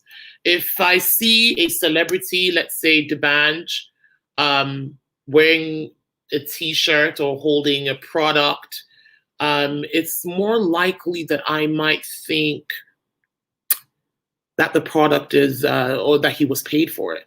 I'm not sure that I will believe 100% that he walked into a store and picked up that t-shirt. Whereas if I see someone on my friend line or my timeline, or a few people that I know or that may follow, wearing this shirt and, you know, have a nice story around it, or are doing normal stuff with the clothing, then I would be more receptive and I might believe it a little bit more. And which is why you're finding that a lot of brands right now are leaning towards working with nano influencers. A lot of people are very afraid to start their business. And I always tell people, not to be afraid to start your business. What's the worst that could possibly happen other than it not working, and then you finding out that that's not the way you were going to do things, and then possibly looking for other options and other ways that you're going to do stuff. So I always encourage people to definitely start. You need a logo. You need a clear description of what your business is. I also urge people to make sure that there is one press release written about the business, even if you're going to write that on LinkedIn. And the purpose of this is just so that you are the one telling people what your business is, as opposed to other people defining your own business for you. Your colors, what are your colors? You have taglines. Websites can be expensive. Some businesses are choosing to use blogs instead, and they're blogging about their business. And I want to talk a little bit about blogging about your business, or writing about your business. When I talk to people about opening up a blog or blogging about their business, I'm not expecting content to say, hi, come and buy my cake. Here's the name of my business, and my cake is 20,000 Naira. Come and buy from me. I'm not looking at that kind of content. I'm looking at more engaging content, such as what are tips to make cake, or a recipe to make your own cake at home, and it's being provided to you by this company that makes cakes. How can you have less sugar in your cakes? What are the best kind of cakes to gift a man? You know, what's the meaning of the different tiers of wedding cakes? Because what happens is that when you're talking about all the things around your business and not necessarily marketing, you're letting people know that you're knowledgeable about your business. Two, that breeds, you know, trust for your brand and for the fact that you know about the cake business. And it could turn into sales. I'm not saying don't market. Of course, you should definitely market your business. But when you're creating content and when you're writing about your business, you want to write from a standpoint in which that you're knowledgeable about the space that you're in, and so that your brand is perceived as a trusted brand. So a lot of people decide to use blogs as opposed to websites, because I mean, again, a website can be pricey. I've had friends that have created their own websites. They've taken the time out, they've watched YouTube videos, and they've made amazing websites on their own. I'm not that savvy. I can't make a website to save my life.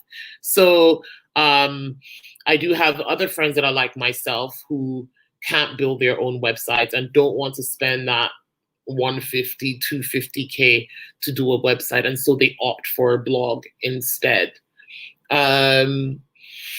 Understanding your target audience, like I mentioned earlier, is extremely key. And one of the things that's becoming extremely popular right now, and I'm going to really dive into this. Now, there's a lot of people that say, I want to put my business out there, but I don't want anyone to know who I am. This is a serious issue as we continue to debate on whether you need to be known as the owner of your business or you don't need to be known. I say that it is relative and that it depends.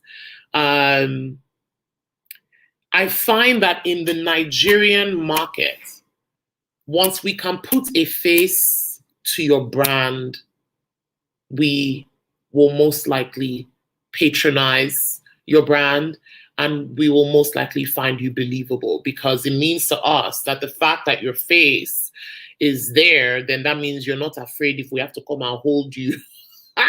If your brand's, not effective or whatever the case may be. So it is relative.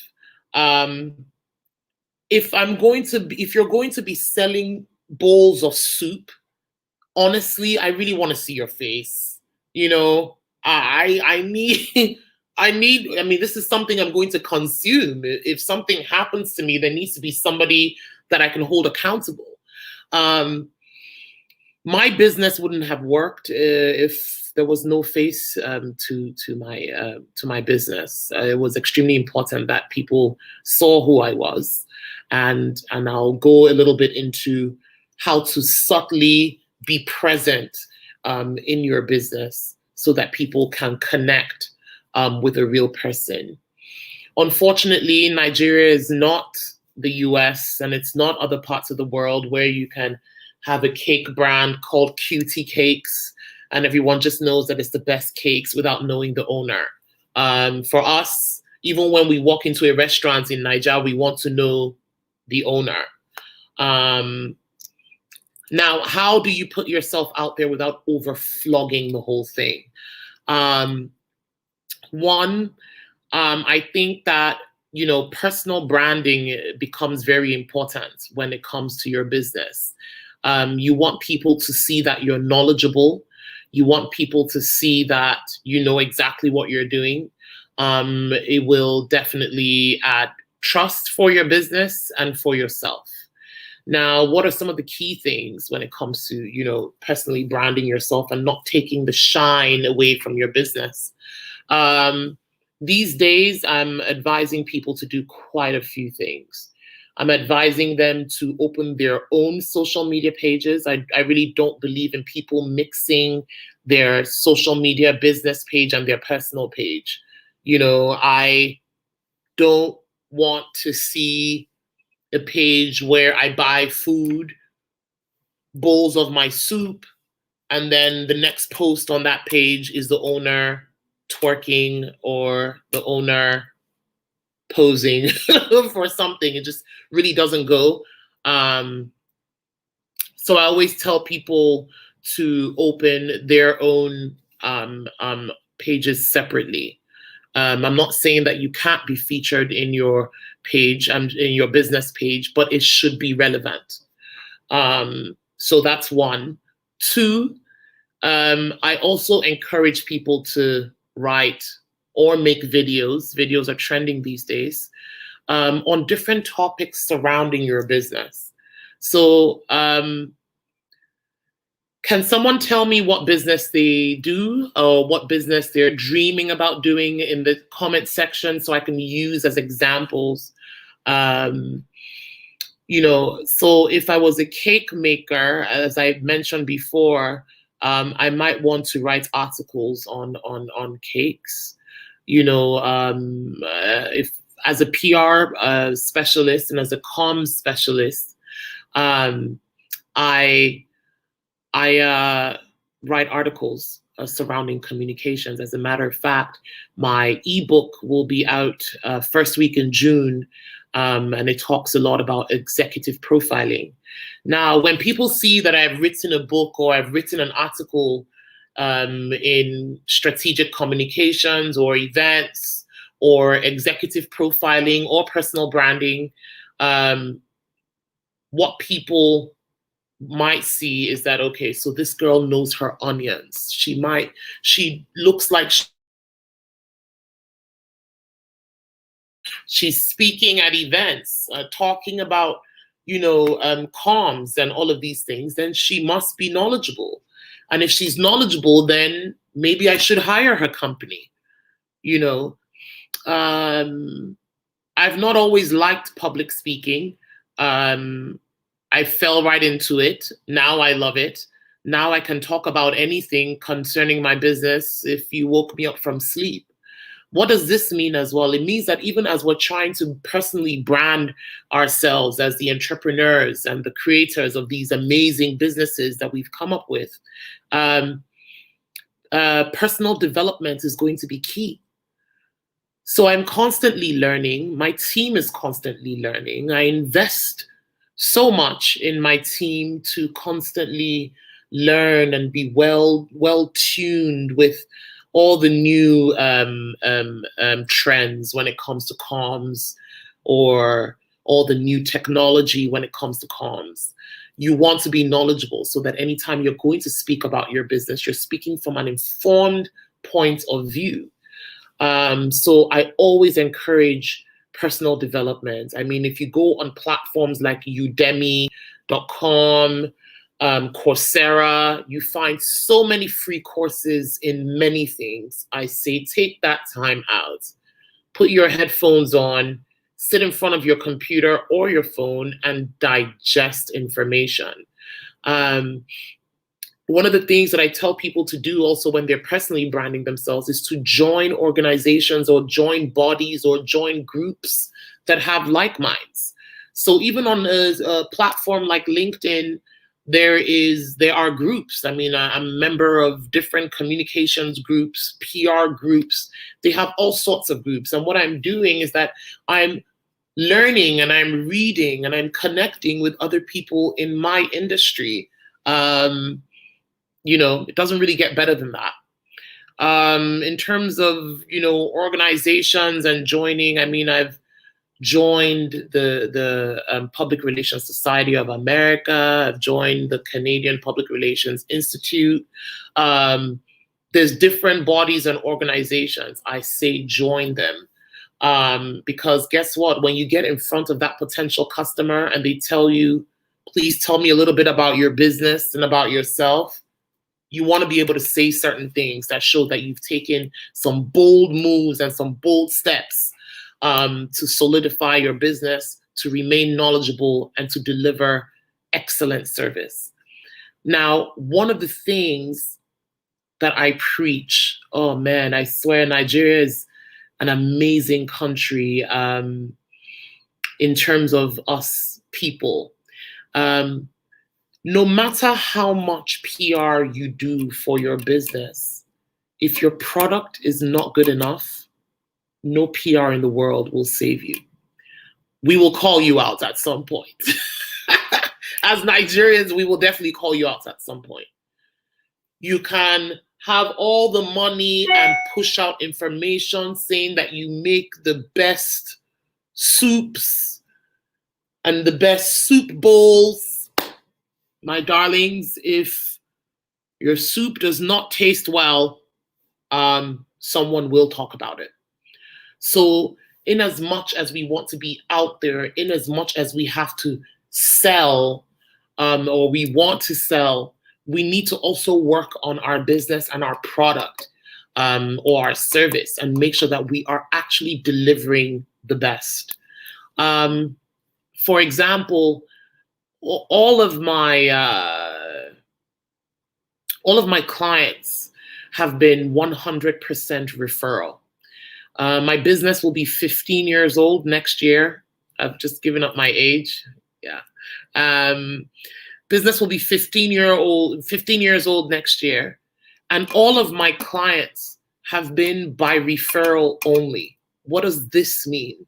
I mean, we had a massive strategy session in January with the rest of my team. And, everyone's like, Madame, let's start advertising. Let's start pushing this. And I'm like, no, I may consider that in the future. But the fact that my client base is 100% referral means that somebody said to somebody, this girl is good. Somebody said to somebody, hire this company. Somebody said to somebody, work with this company. Somebody said to somebody, work with this company. And for me, there's no greater testimony than that. And there's no greater joy than that, in that many people actually refer my business to other people. We've never created an ad. We've never put out an ad. I've never done any videos. Do I want to start? I think so. But I'm really, really proud to be able to boast and say that it's been 100% referral. 15 years is not a joke. It means that year after year, I've had to remain relevant in my industry. And I've been very intentional about it. I've, made sure that my team is trained, made sure that, we're knowledgeable on what the current trends are in my industry. It's one thing to start a business, but it's another thing to actually remain relevant after so many years. You meet a lot of people in business that will start with you, and people that won't be there after 2 years, and people won't be there after 3 years. And when people ask me, what the secret is to remain relevant in your business after so many years, it is nonstop dedication. It is nonstop persistence. It is nonstop learning. It is nonstop learning from your mistakes and know how to bounce back fairly quickly. My business has not always been perfect. For example, if people ask me, what are some of the things that you know now that if you knew back then you would have done, I will tell you right away that I would have hired HR, legal, and an accountant. The 3 people that I find that are extremely fundamental to any business. Even if I didn't have the money. And that's another thing. I always see people making excuses when it comes to cash as a barrier. We all know that one lawyer that can help us write a template. That's your friend that you've been friends with since you were in primary school, or was your friend in uni, or somebody that will do you a favor. Listen, don't be ashamed to say, I don't have any money to pay you right now. I don't have any money to give you right now, but you're going to help me, sister to sister. Draw me a template that I can use for my clients. I beg. Help a sister in business. Don't be ashamed. I don't feel we should be ashamed. At the end of the day, as women, we're meant to be lifting each other up. I can't tell you, during the pandemic, I had something called, I think it was called Talk to Buki or something, where I did free coaching for 30 minutes for a span of about 2 weeks. I coached and mentored over 100 women. Well, about two guys snuck in there. 2 guys snuck in there. But it was such joy. Out of all the 100 people that I spoke to, I ended up doing serious work for 6 of them. So even as you're giving back, you never know. So I just feel like we shouldn't be ashamed to tap into our network. And I'm going to touch very quickly on network because my time's almost up. Guys, if you're running a business, I know some of us might be introverts. I know some of us might, not be as sociable, but you have to network. You know our town and you know what it's like. It's who you know. It's who you know, and that's how you're going to do amazing things, you know, based on who you know. And when I mean network, I'm not telling you to go and network, you know, without any focus or any plan. You want to network within your industry. So, for example, if you're in the fashion industry, there's no reason why you're not at GT Fashion Week. You're not at all of these places. You need to actually look into that. If you're a tech person, there's no reason why you're not attending tech events, whether it's digitally, whether it's international ones, whether it's local ones, and X, Y, and Z, and see what other people are doing in your industry and see how you can connect with other people in your industry. You know, I'm not going to say that I love the pandemic, but then the pandemic did bring about a lot of things. Now, more than ever, you're more likely to get a response from a DM than you were ever able to do before. What does this mean? It means that I'm encouraging my clients now to say, listen, who are other women globally that you want to connect with and discuss a particular topic? You can use Clubhouse, you can use Zoom, reach out to them, discuss an industry, the future of hair, and get a nice hair person from Atlanta, a nice hair person from New York, a nice hair person from the UK, and then yourself. And you guys get into a Zoom call, open that stuff up and talk about the hair business and how to get into it. You'll be shocked by the time they promote on their end, by the time they promote on their end and everywhere else. You have a nice little audience of different people from all over, and you're talking about how to enter the hair business. And what you're doing is also that you're branding yourself and you're also networking, because now you've made 4 new friends from all over that are also into the hair business. So be intentional about your networking. Make sure you're in the right room. I always tell people to make sure they carry their business cards. If you have a digital business card or a printed one, it doesn't matter. But, you know, gone are the days where we're going to say, oh, sorry, I forgot my business card. Let me put your number in my phone. And no, you want to be able to give. I prefer the digital business cards now because I can just, you know, forward it and all of that and still remain professional. So, yeah, I've talked about setting yourself apart. I've talked about use of influencers. I've talked about the importance of social media. And again, guys, you need to be sure what kind of social media channel you need to be using. If what you do and if your business is very visual, you know, Twitter might not be the place. If what you do is something that people need to see, then you're definitely looking at Instagram, you're looking at Facebook, you're looking at Snapchat. And then it's also good to know the different demographics of the different people that use different things. You know that TikTok is fantastic for a younger generation. You know that Twitter is savage. I run away from Twitter.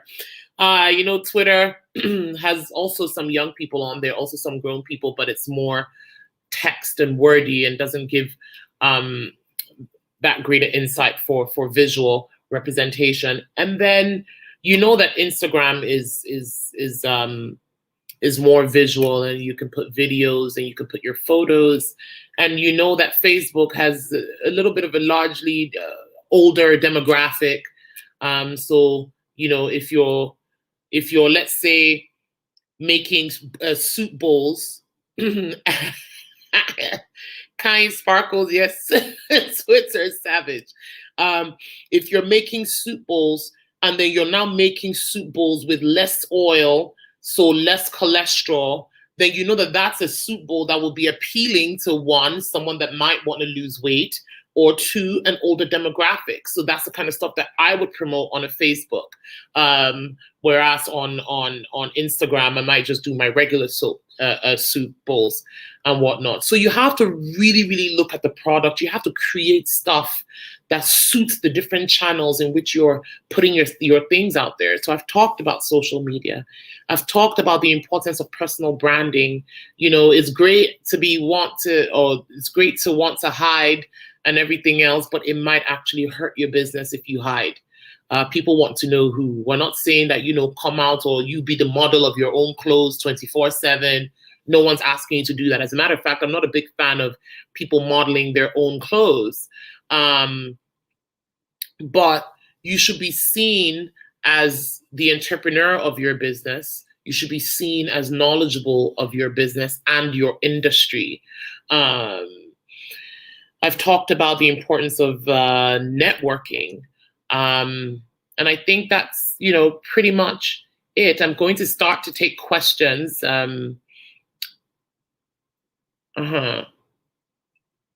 So your question is on leveraging the network. We have Hi, Chica. Like, I just sitting here giggling. Okay, let me just interrupt you a little. The first time I connected with you, I read about you on this day, Sunday. That's fashion paper. Fashion that they put inside their Sunday inside their Sunday newspapers. Then another time I heard you share on She Leads Africa Slave Festival.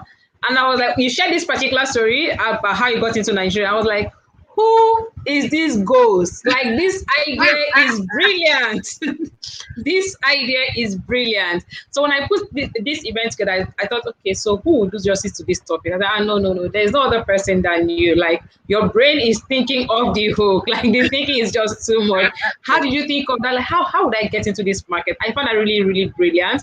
And you've really done justice to the topic. Thank you so much. So we'll just go through the questions that we have here. Coin says, it's leveraging network. When we start out to help all, we have, okay, my question is on leveraging the network we have. I know exactly what Coin is asking. Okay. Where you have friends. Okay, so Coin, let me tell you something. If you're my friend and you are not paying for my business, then we're not doing business. Go and get angry. Can I tell you, I support my friends' businesses, I patronize them, and I don't ask for discounts for any of my friends in business, because I feel like as a business owner, we understand exactly what it takes to open the business. We know it's not easy. And I know that if we're not asking people for discounts from the get-go, then it's going to be discounts forever. So one, I realized that not everybody is my customer, including friends and family, and that's fine. My mom had me build her website a couple years ago, and I gave her a nice bill. As my mother, I gave her a little bit of a family discount. But I'm like, Mom, you're going to pay so that you appreciate this work that I'm about to do. And she's like, you want to charge me? I'm like, yeah. She's like, okay, fine. You know, I don't feel that we should allow people to take advantage of us. I don't think that we should be taken for granted. And, you know, you have to find very polite and mature ways to say, I'm sorry, I can't do that for free. However, I can maybe give you like 10% off. Or if you refer another customer to me, I'll send you a nice little present. Holler. I get it. That's really amazing. I found that customer. Okay. Yeah. I actually had someone share something similar recently, and she said she does ghostwriting, and she was sharing how she wanted to get her clients, her past clients, to share testimonial publicly without having her push for it. And we came up with that idea of, if you refer someone, you get a discount. So it's more like we're using someone's money to make a price, so to say. So it's not a loss at any point. So you're still bringing cash into the purse. So any other question here? Let me see if I have any other question. There was something you said I wanted to ask question on. So when you talked about approaching people, like we have those people in our corner, it's similar to what you just answered now. But how do we now approach these people without coming off as you want to abuse the opportunity or that you have access to me? So because Right. that says to me, you want to abuse the opportunity, asking me for help. Oh, help, sister girl. I'm running a business. How do you respond without actually being a meanie, so to say? Okay, so when I ask, or when I say that you can ask your inner caucus for assistance, Okay. I'm also expecting you to also give them something back. It may, Okay. it may not be immediately. It may not be in terms of cash. It might be in terms of service or value. So my friend who built my website and built my logo, the amount of jobs that I threw his way Okay. was massive. I also allowed him use my my website and my logo on his page as work that he's done. I also wrote him a testimonial as well. And it was also allowed to be put on my website that this website was created by so person and their email address and phone number. So there's ways to do things tit for tat. I don't think that anyone should completely take advantage of anyone else. And if you really check into what you're able to do, I'm sure there are ways. If I was a cake baker and I was going to meet a lawyer to help me draft something, I might be baking your next cake for your birthday for free, or baking. You know what I mean? So I think that there's ways that we can feed off of each other without completely taking advantage of one another. Oh, amazing. Thank you so much. Thank you so much. Okay, Fanny said that was actually the question she meant. Okay. The question asked, that was actually the question she meant. So Right. any other person sending you questions, send it in now. So we ask now that she's still here. If she runs off, like I told you during Kwame's time, sorry, you. If you want to go and pay to consult personally, sorry, you. Sorry, you. So send in your question now. Let's make the best of this opportunity. Something else that you shared, I really went on it. In this era, because you said it came in, say 14 years ago when you came into Nigeria. So in this era, do you think the method you used is still relevant? Of course, definitely.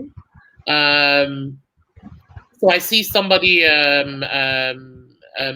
Lidadi Basi makes banana breads. If there's a women's conference, I might ask to put mini banana breads in all of the gift bags of a WIMBIZ conference, and have my tag that has my phone number and has my social media page and all of that. And I might throw it in there for free. It might kill me. It might set me off a couple, bucks, but it'll still be in those bags and people will try them. And if it's good, they're going to say, who's this? And I might get orders. So being a part, and I call that strategic partnerships, doing strategic partnerships or working with people by offering your product or service is not a bad idea at all. You just have to know what to ask for in return. So, for example, the WIMBIZ has a brochure. So I can say, if I'm giving you guys this for edibles or to eat and X, Y, and Z, I would like a half a page ad for my banana bread business. And I could put that on there. So there's different ways I think that we can offer our product and services in exchange for visibility and in exchange to be right in front of our target audience. Okay. Vera says she heard you speak some years ago and you're like fine wine. I totally agree. Like she just keeps getting better every single day. And so she has a question. She said, any plans for pro bono for small startup anytime soon? That's very interesting because, one of the things that I know that I don't want to do is to price myself out of the market. I think that after you've been in business for so long and you've been doing the same things and, you've become an expert, after doing things repetitively, 6 hours, 5 times a week, or 5 times every day a week, you're seen as an expert. People start to think that you're expensive. They start to think that they can't afford you. And even though some people take a lot of pride in saying, everyone thinks I'm expensive, there's a massive downside to that, in that you still need the small businesses to kind of keep afloat.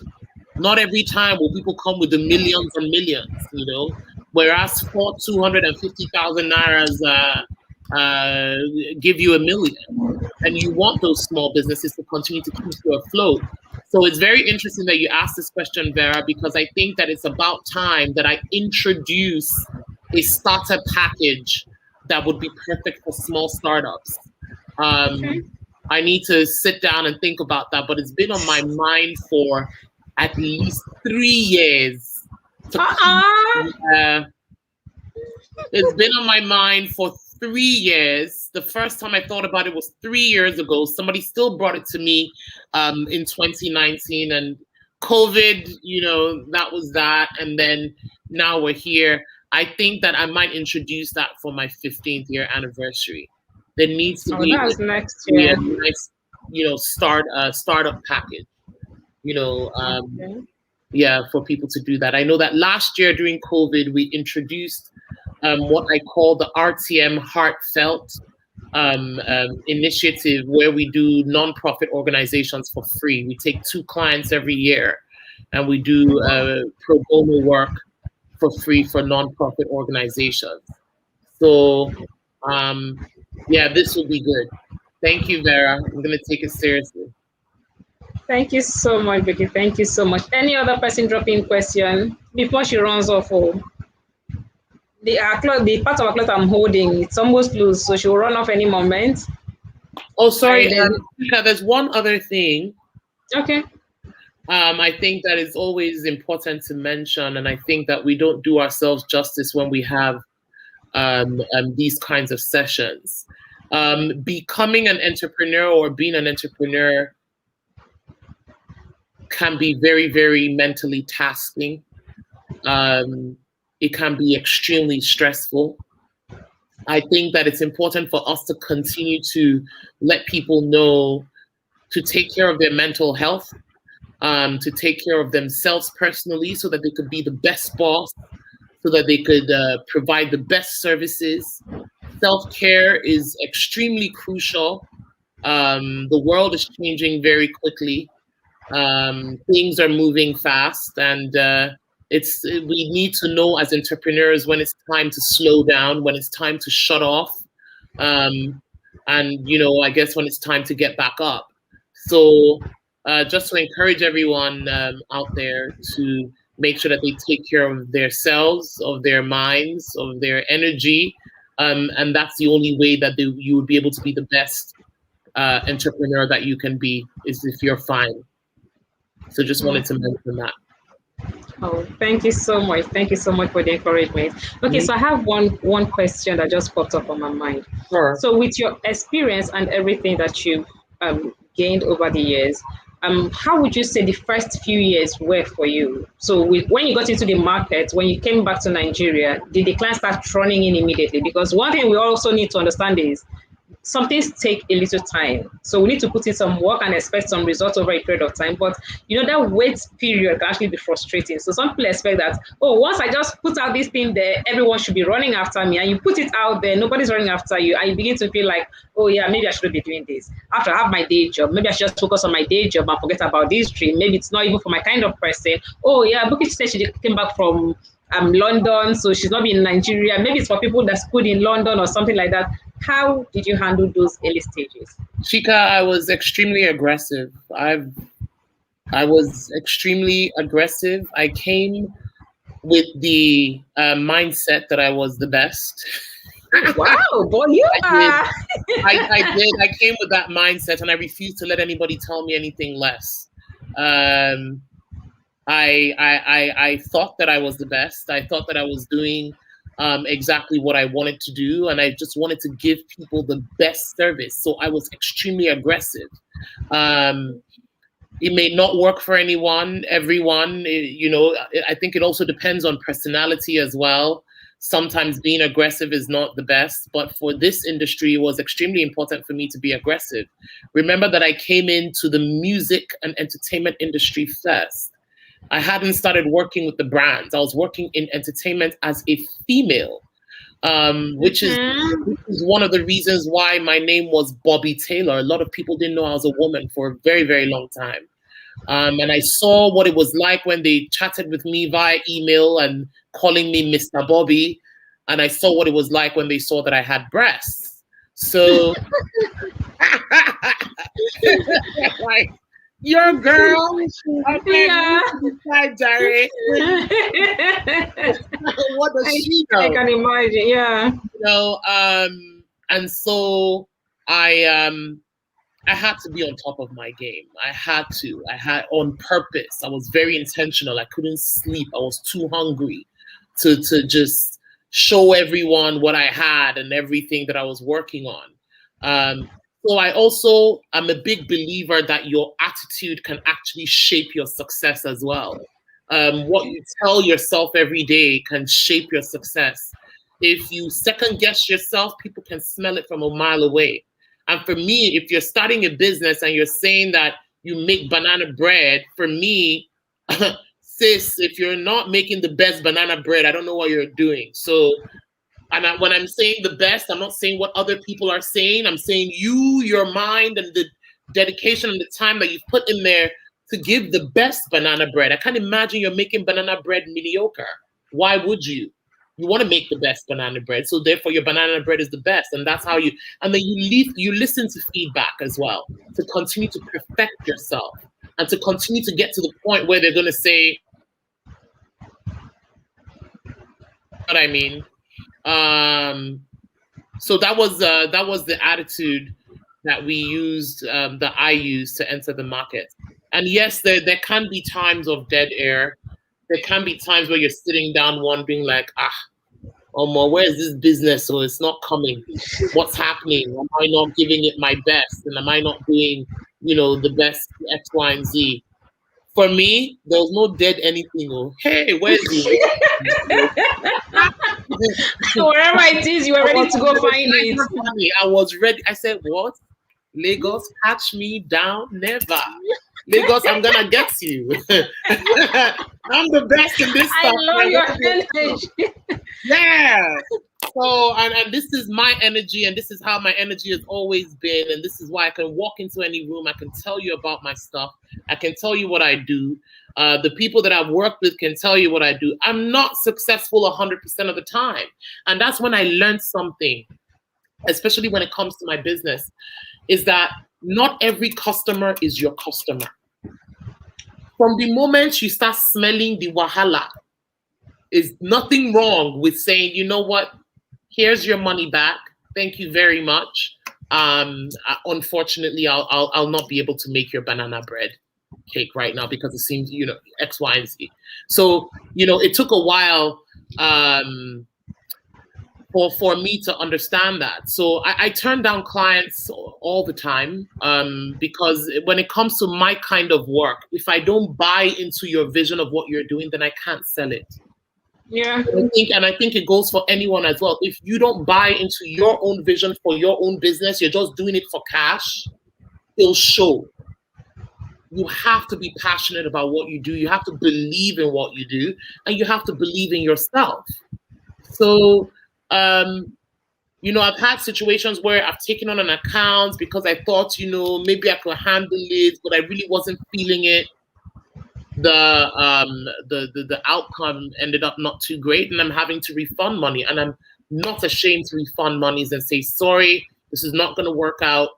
Maybe you might want to check, and I'll send you I'll actually email you and give you names of other agencies that I think that you might want to talk to. Because apart from myself, there are other women that do the same kind of work as I do that I actually have a lot of respect for. And, you need to get to that level where people are no longer a competition for you.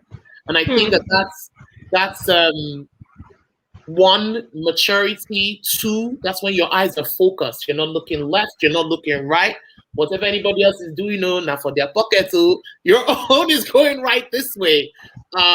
So I'm always very, very quick to refer because there are actually other women that I admire, and even younger than me as well, from Bidemi Zachariah to Ijoma Balogun. Those are two fantastic women I think are doing phenomenally well in our industry. And I'm never, if I can't do something, I'll send it to them. Ijoma might call me and say, Buki, why did you send me these clients? What's the problem? Let's get the gist first. Let me know how to adjust. I cannot do it, honey. You can have it all for yourself. I dash you. Can imagine. Yeah. Can imagine. So any other, we're just showing you so much love here. And just Steven says, love you, like so much love. The energy is just contagious. Thank you so much. Thank you so much. You really made this summit really, really amazing for all of us. Any other person got question to share? If you do not share it now, sorry. The consideration is 2022. So you know what that means. So you're going to sit there till 2022 when you can give that consideration for small startups. Thank you so much. It's been an amazing time. I really appreciate on Sunday like this, you spend time to come share all of this with us. We are taking so much from it and we'll do the best with what you shared. Anytime, Chica. Thank you. Fantastic work. This is amazing. And again, you know, when I talked about, you know, networking and X, Y, and Z, what you've put together as well, you know, I think it's very, very commendable. And with all of the speakers that you're going to connect with in X, Y, and Z, I'm sure there's nothing you'll ever call us to do that we won't do. So, you know, these are some of the steps that, you know, you take to solidify your personal brand and all of that. So kudos to you as well. Thank you. Someone has a question. Someone said, I have a non-profit organization. Do I qualify?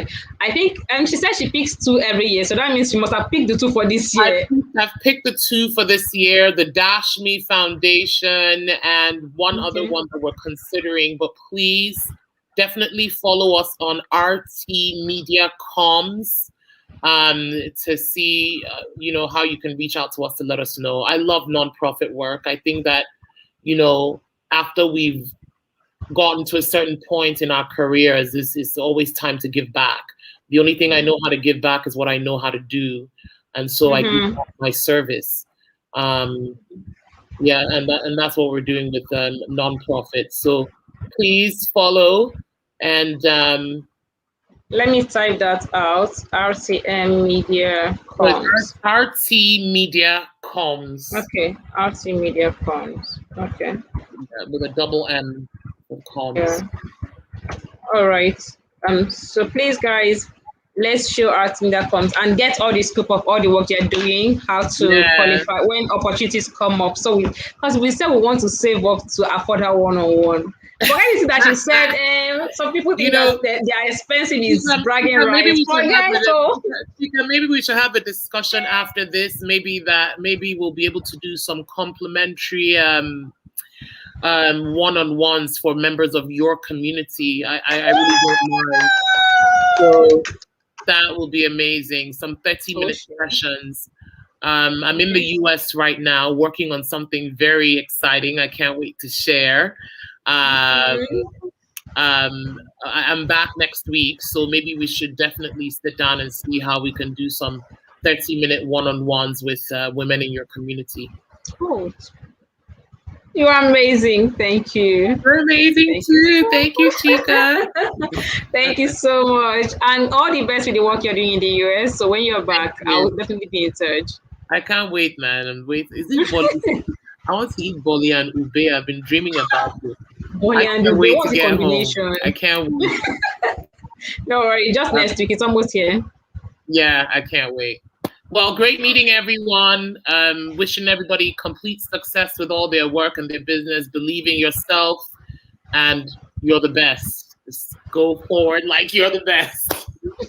Thank you. We love you. Thank you. Thank you. All right, take care. Bye. All right, bye.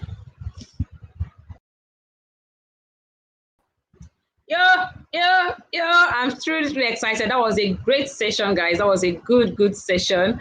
That was a good session. I can feel the energy that we all got so much. I think there's this thing when a fellow woman talks to us, there's a way we connect, you know, we understand each other's challenges, we understand each other's pain. So it's easier, not like it's easier, but we connect better as women. That was really, Kwame had a very great session. We connected as well. This was also amazing. And I hope we'll be having a good time. Unfortunately, I got some bad news, guys. I got some bad news. But hey, we've had a good time so far.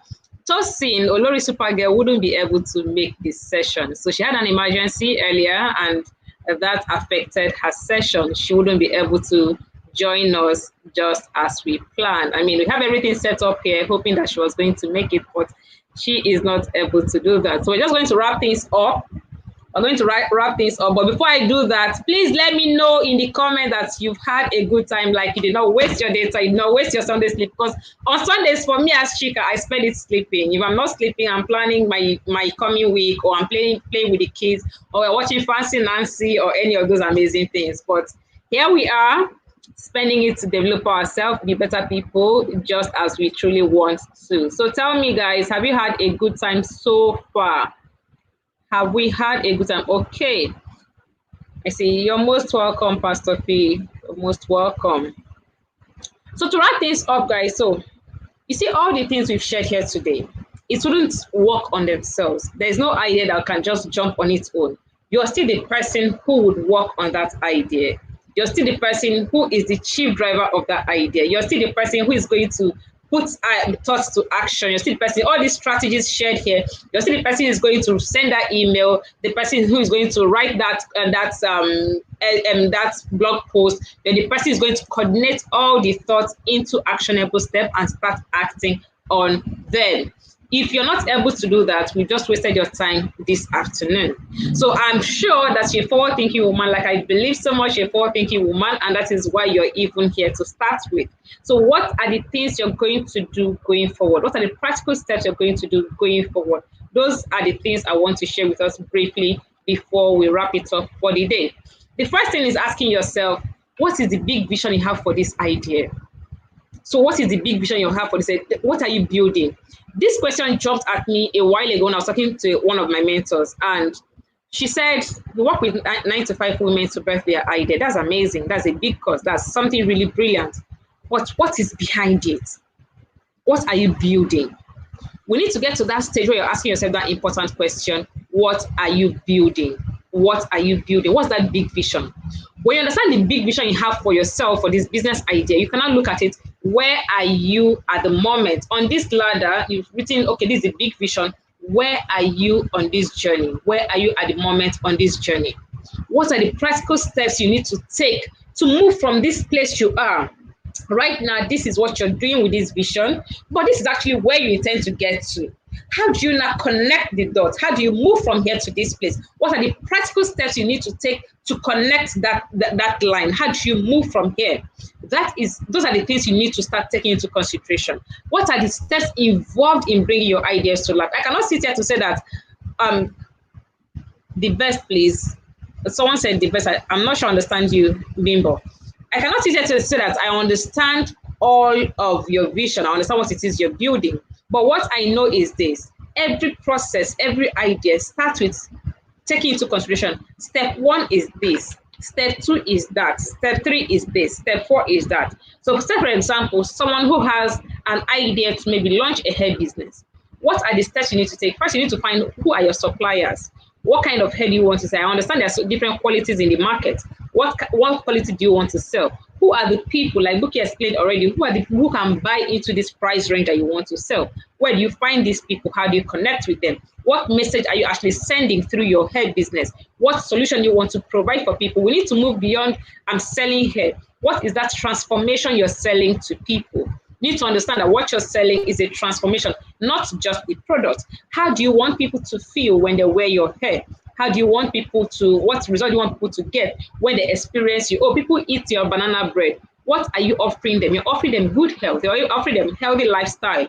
If that's the healthy meal that you're creating there. So you need to come from that angle, understand what it is you're offering people.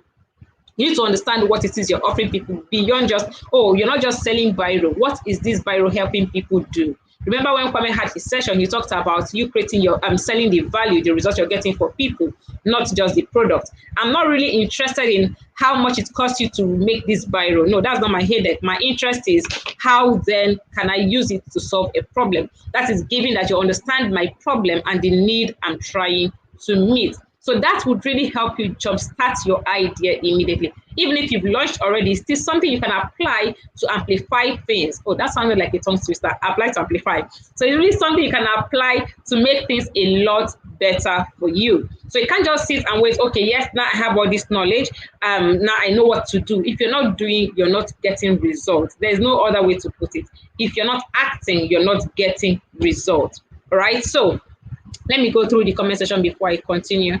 It's been a good time, well planned. Oh, thank you, Koyin. And then Omashola,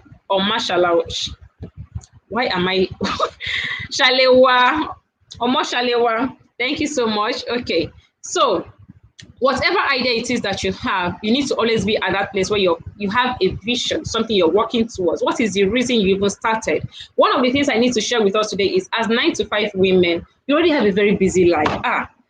Who wakes up in the morning and before you can even start to prepare yourself, you have other things to attend to, especially the people that have children. There are children there. There are so many meetings, deadlines to meet at work. There's this one. There's just so many things dragging for your time. It is important that you master a routine that would help you create time to work on this vision. If you're not able to create time to work on this vision, what happens is year in, year out, all you have is a desire. Even if you started this journey few years ago, you've been on this journey 2 years ago, 3 years ago, but you're still at a particular spot, so you're not making the kind of progress you want to make. You need to review things. There's something I always tell people: you're working hard, you're working hard, you're working hard, and that result you're getting does not. There's something one of my former bosses used to say: contaminous. It does not match the results you want. You're putting so much effort, but that effort does not match the results you want. Hey, you need to review that your hard work. So first thing is, create a routine that is unique to you. With a routine, you can realistically tell how much time you have available to you as a working woman. Oh, so and so time I'm on my way to work, so and so time I'm back from work. At this time I'm attending to family, or I'm attending to myself, or I'm sending email, I'm doing whatever thing. That way you can tell how much time you have available to you, so that you can create your other work around it. Remember, there's already a work you're doing, a job you're doing. Your day job is already taking so much of your time, like taking all of your time. So you need to plan your life around those other activities that will help you build your dream. Now, another thing that is important is you need to understand that building your dream is not fashionable. No, it's not fashionable.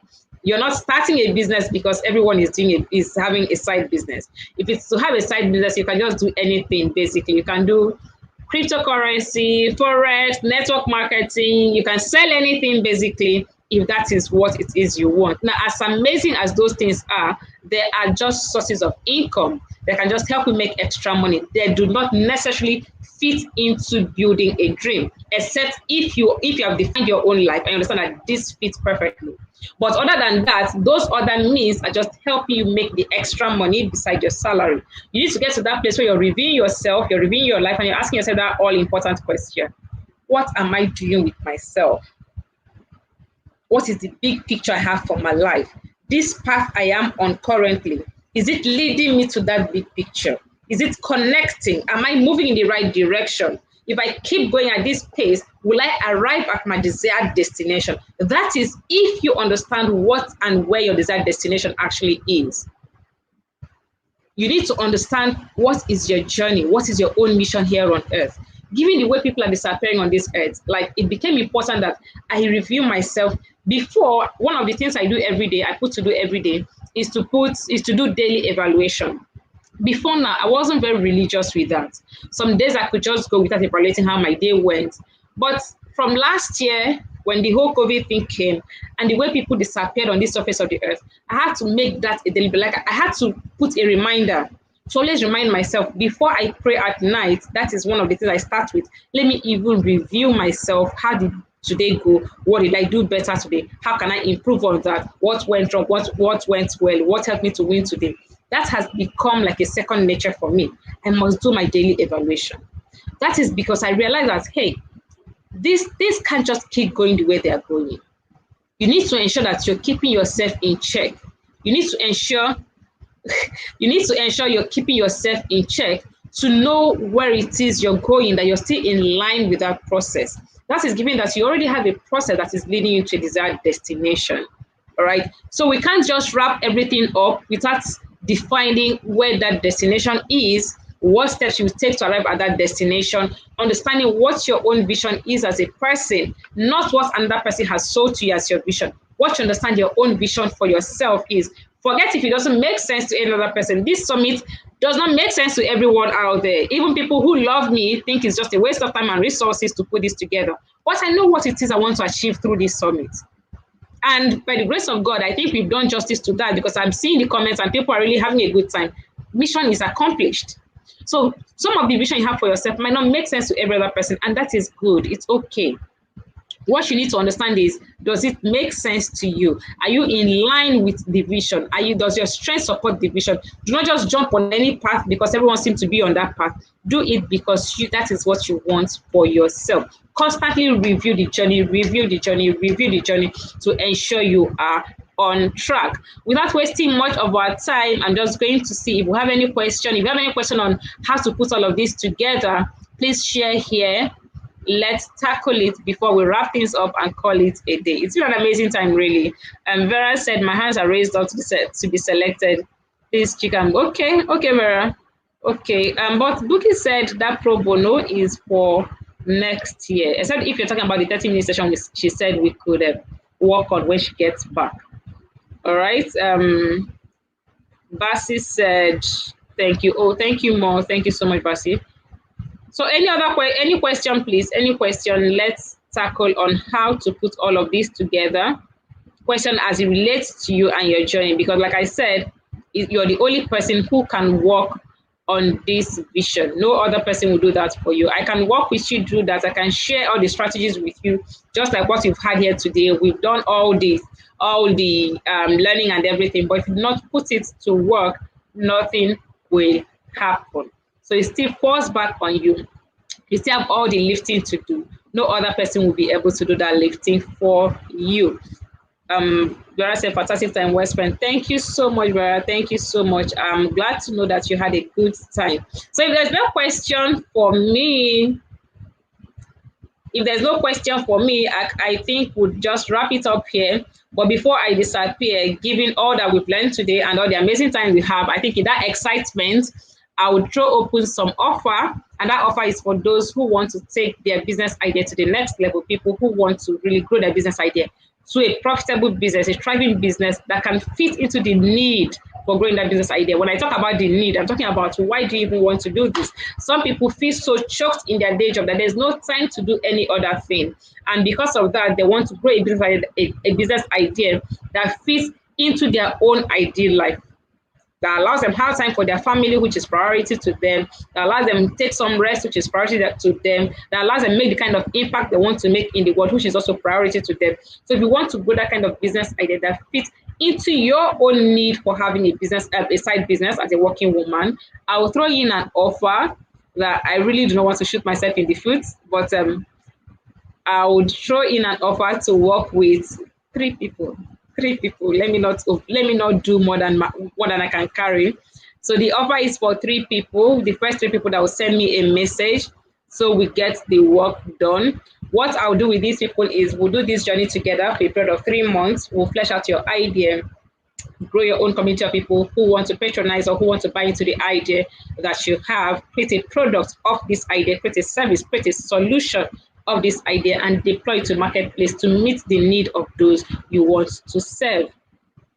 I think that could be from your end. I'm not sure that it's from my end. You guys, can you still hear me, please? Please let me know. Someone said she's losing, like our Nigerian meetup. You're not losing me, Jesus' name. But someone said she's losing me. I think network issue. But let me confirm if it's from my end or from her end. Please let me know. Can you hear me? Can you hear me? Can you hear me? Can you hear me? Someone confirm you can hear me, please. Hey, Joe, let me know if you can hear me, please. Oh, yeah, Anne said she can hear me. Okay, amazing. So that means it's not from my end. Okay, so for those who want to take their business idea to the next level, that is creating a product, creating a solution from this, creating a solution from this idea and deploying it to the marketplace. You want to play a bigger game than you've ever done before, and you want us to do this journey together. We'll do it together, like all the way for 3 months. All the back and forth involved, it's going to be you and I. I'm not giving you strategies and dumping it on you to go and implement. I'm holding your hand as you implement every of this strategy. Then this offer would really this offer would really serve you very well. So if we're going to do this journey on a normal day, you would be paying 250,000 naira for us to work together on this project for 3 months. But if you jump on the offer in the next 24 hours, and remember I said 3 people, if you jump on the offer in the next 24 hours, you'll be getting on the program for 150,000 naira in the next 24 hours. So that means at 5:30 p.m. tomorrow, that offer is no longer available. And even at 7 p.m. today, and 3 people are taking all the spots, that offer is no longer available. So if that is what you need right now to build this business idea, please send me a message. Let's get it sorted. You can send me an email at shika.elang@gmail.com. You can send me a direct message on Instagram, or you can visit my website and send me, but that's a long process. So you can just send me a message on Instagram or send me an email and we'll get that sorted. Remember, what would work on is fleshing this business idea and creating solution from it and deploying it to the marketplace to meet the need of those you really want to serve with it, so that you can build the kind of life you truly want for yourself. Thank you all so much. I'm trying to wrap it up. So thank you all so much for an amazing time. Do we have any other question before we end it? Any other question here, please? Any other question? Tosi was not able to make it, but I think we'll get her to make some recording. We'll get Tosi to make some recording, then I could share that with us when we sort that. She just had an emergency that she needed to sort. Any other question, please? Any question? Any question? Any question? Thank you all so much. I've had a very beautiful Sunday. Like, if every Sunday could be like this. It's a lot of work, but thank God that we put it out. Thank you all so much, and do have an amazing week ahead. Any question, really? Any question? Okay, so it seems we do not have any question for me. So if you need the offer, this will benefit you, to send a message and we'll get it sorted. Have an amazing week ahead.